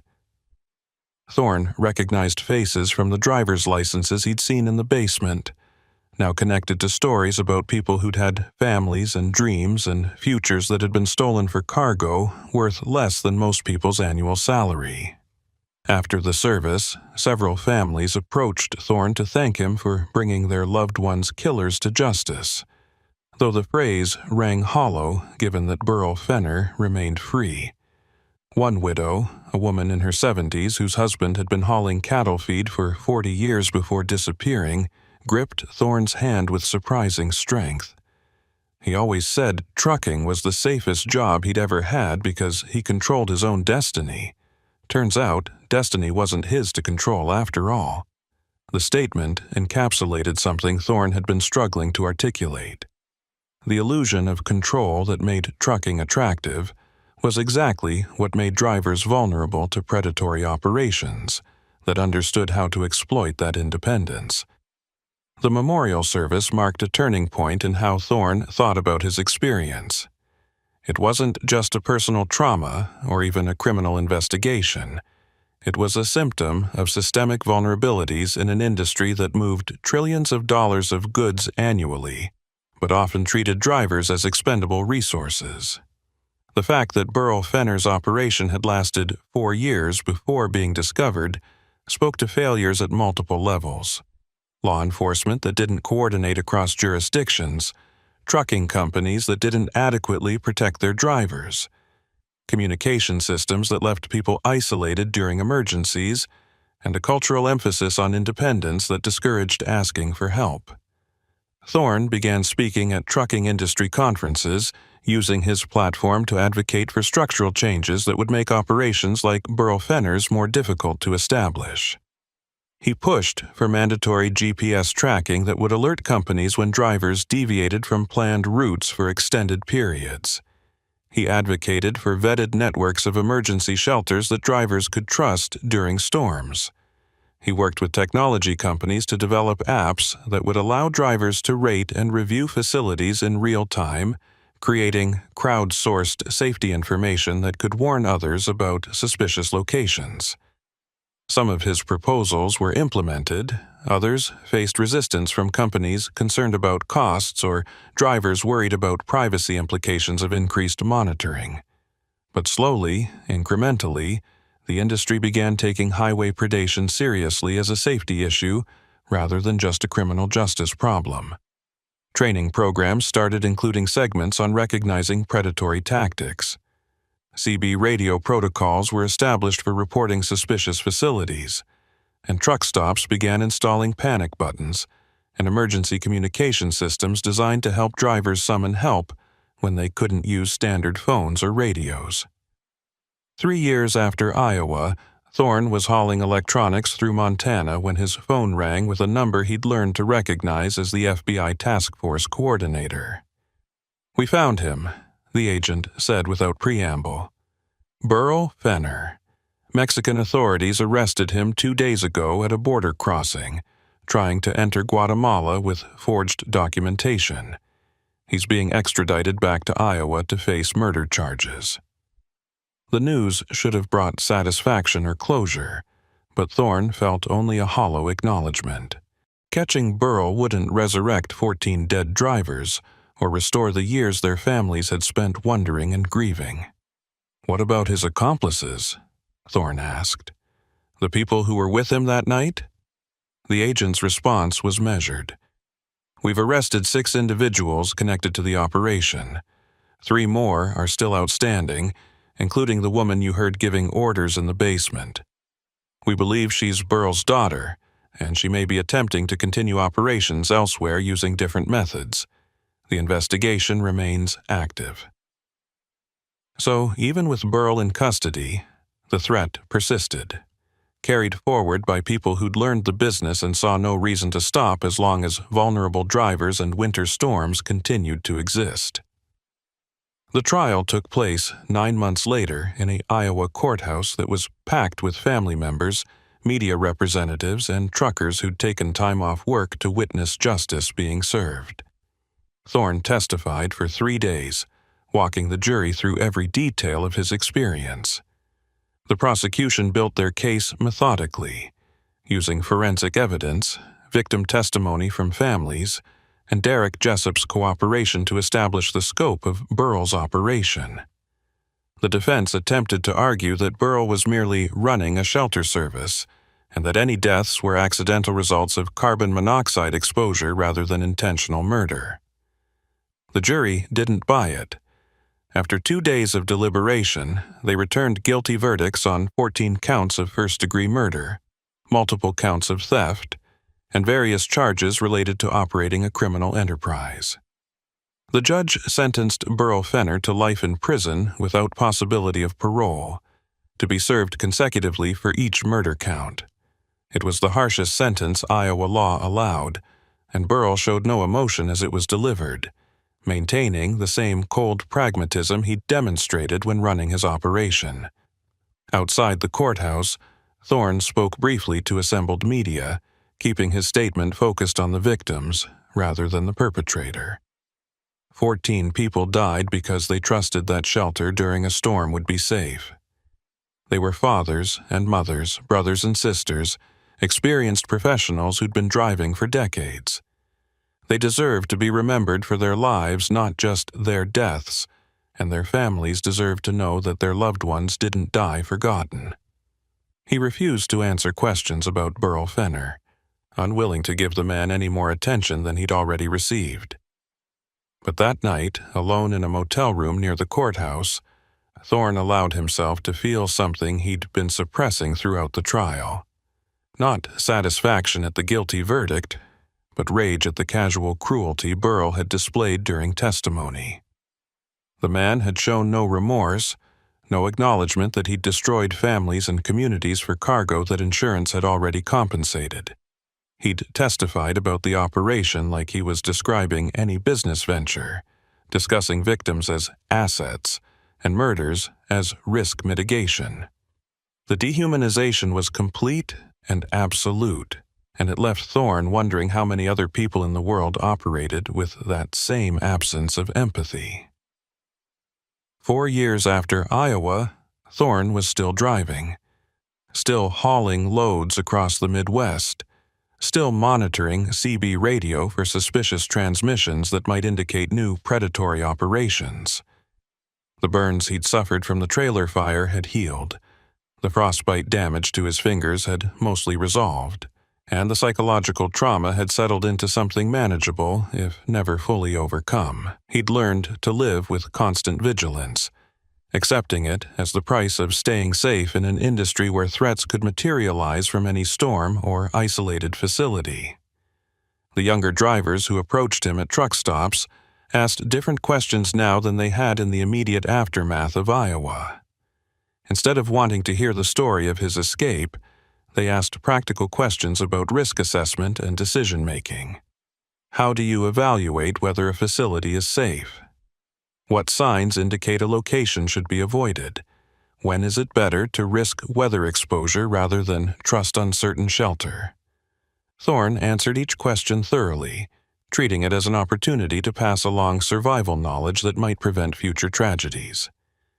He'd also started documenting his experiences in a series of articles for trucking industry publications, writing detailed analyses of predatory tactics, and providing concrete recommendations for both drivers and companies.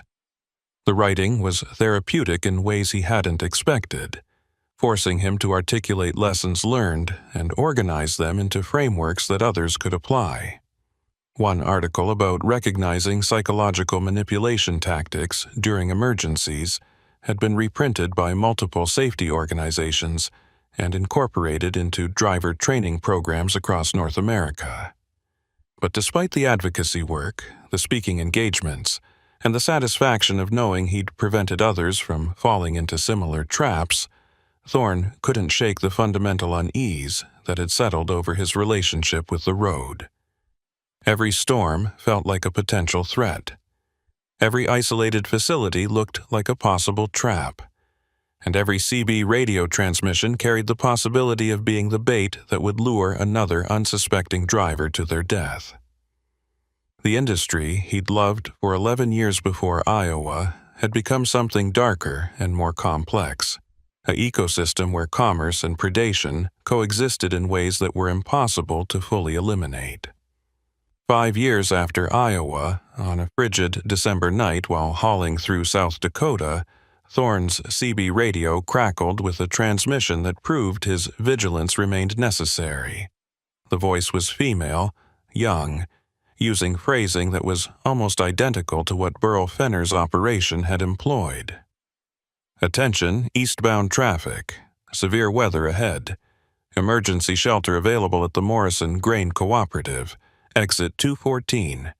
Heated facilities and generator power available for stranded drivers. Thorne immediately recognized the pattern, offering specific amenities that drivers would find attractive, creating urgency through weather warnings, directing traffic to a facility that might not be what it claimed. He called the state patrol, provided the information, and monitored CB traffic to see if other drivers took the bait. 2 trucks reported exiting toward the Morrison facility, and Thorne made a decision that probably wasn't smart but felt necessary. He took the same exit, following at a distance, planning to observe whether the facility was legitimate or something more sinister. If it was legitimate, he'd apologize for the paranoia and move on. If it wasn't, he'd try to warn the other drivers before they made the same mistakes that had cost 14 people their lives in Iowa. The Morrison Grain Cooperative sat in darkness, except for a single light near what appeared to be the main office. The 2 trucks that had exited ahead of Thorne were parked in the lot, drivers presumably inside, seeking the promised shelter and generator power. Thorne stopped his truck 300 yards away, positioned so he could observe without being obvious, and watched. For 20 minutes, nothing happened. Then a vehicle appeared from behind the grain elevator, a pickup truck moving without headlights, approaching the parked commercial vehicles with deliberate purpose. Thorne grabbed his CB mic and broadcast on the emergency channel. Any drivers at Morrison Grain Cooperative, exit 214. You may be in danger. Multiple vehicles approaching your position. Pattern matches known criminal operation. Exit facility immediately and return to interstate. He watched through binoculars as the parked truck's lights came on, drivers receiving his warning. Both rigs started moving, pulling out of the lot and heading back toward the highway. The pickup truck that had been approaching stopped, and Thorne saw figures exit it, watching the departing trucks but not pursuing. He'd disrupted something, though whether it was a legitimate criminal operation or just a suspicious-looking situation remained unclear. State Patrol arrived within 30 minutes, investigated the Morrison facility, and found it abandoned with no evidence of recent activity. The pickup truck had disappeared before officers arrived, and the people Thorne had seen couldn't be identified or located. The investigation was inconclusive. Another suspicious incident that might have been a threat or might have been innocent circumstances misinterpreted through the lens of trauma and vigilance. But Thorne knew what he'd seen, recognized the pattern too clearly to dismiss it as coincidence. Burl Fenner was in prison, but his methods had been studied and were being replicated by others who understood the profitability of preying on isolated truckers during winter storms. The threat hadn't ended with arrests and convictions. It had evolved, adapted, learned from failures, and continued operating in the spaces where law enforcement presence was thin and driver vulnerability was high. That night, parked at a truck stop 50 miles from the Morrison incident, Thorne updated his personal database of suspicious facilities and tactics. He'd been maintaining this information for 5 years now, sharing it with law enforcement and industry organizations, watching as the list grew longer despite everyone's best efforts. Each entry represented a potential threat, a location or tactic that other drivers needed to know about. The work was endless and sometimes felt futile, like trying to empty an ocean with a bucket, but it was the only response Thorne knew how to make. The highway stretched ahead into darkness, carrying trucks that held everything American commerce required. And somewhere in that darkness, people still waited for opportunities created by storms and isolation, and the trust that drivers placed in signs and systems they assumed operated according to legitimate rules. Thorne drove carefully, watched constantly, and shared what he'd learned with anyone who would listen. Because the alternative was accepting that drivers would continue dying in the facilities that promised shelter but delivered murder, and acceptance meant complicity. Some nights, when CB radio static sounded almost like voices and storm clouds gathered on distant horizons, Thorne wondered if he'd spend the rest of his career looking over his shoulder, seeing threats in every shadow and danger in every unexpected transmission. The paranoia was exhausting, but it kept him alive, kept him alert to patterns that other drivers might miss until too late. And if that vigilance saved even one person from experiencing what he'd survived in Iowa, the exhaustion was worth it. The road didn't care about stories or trauma, or the lessons learned from survival. It just kept extending forward into darkness, indifferent to both predators and prey. Thorne drove through that darkness with eyes open and communication systems monitoring, knowing that somewhere out there, winter storms would create new opportunities for operations like Burl Fenner's. And when they did, he'd be watching, warning, doing whatever small part he could to make the highway safer for drivers who just wanted to deliver their loads and make it home to their families. The Callahan livestock auction sat abandoned now, its buildings demolished after the investigation concluded and the property seized through criminal asset forfeiture.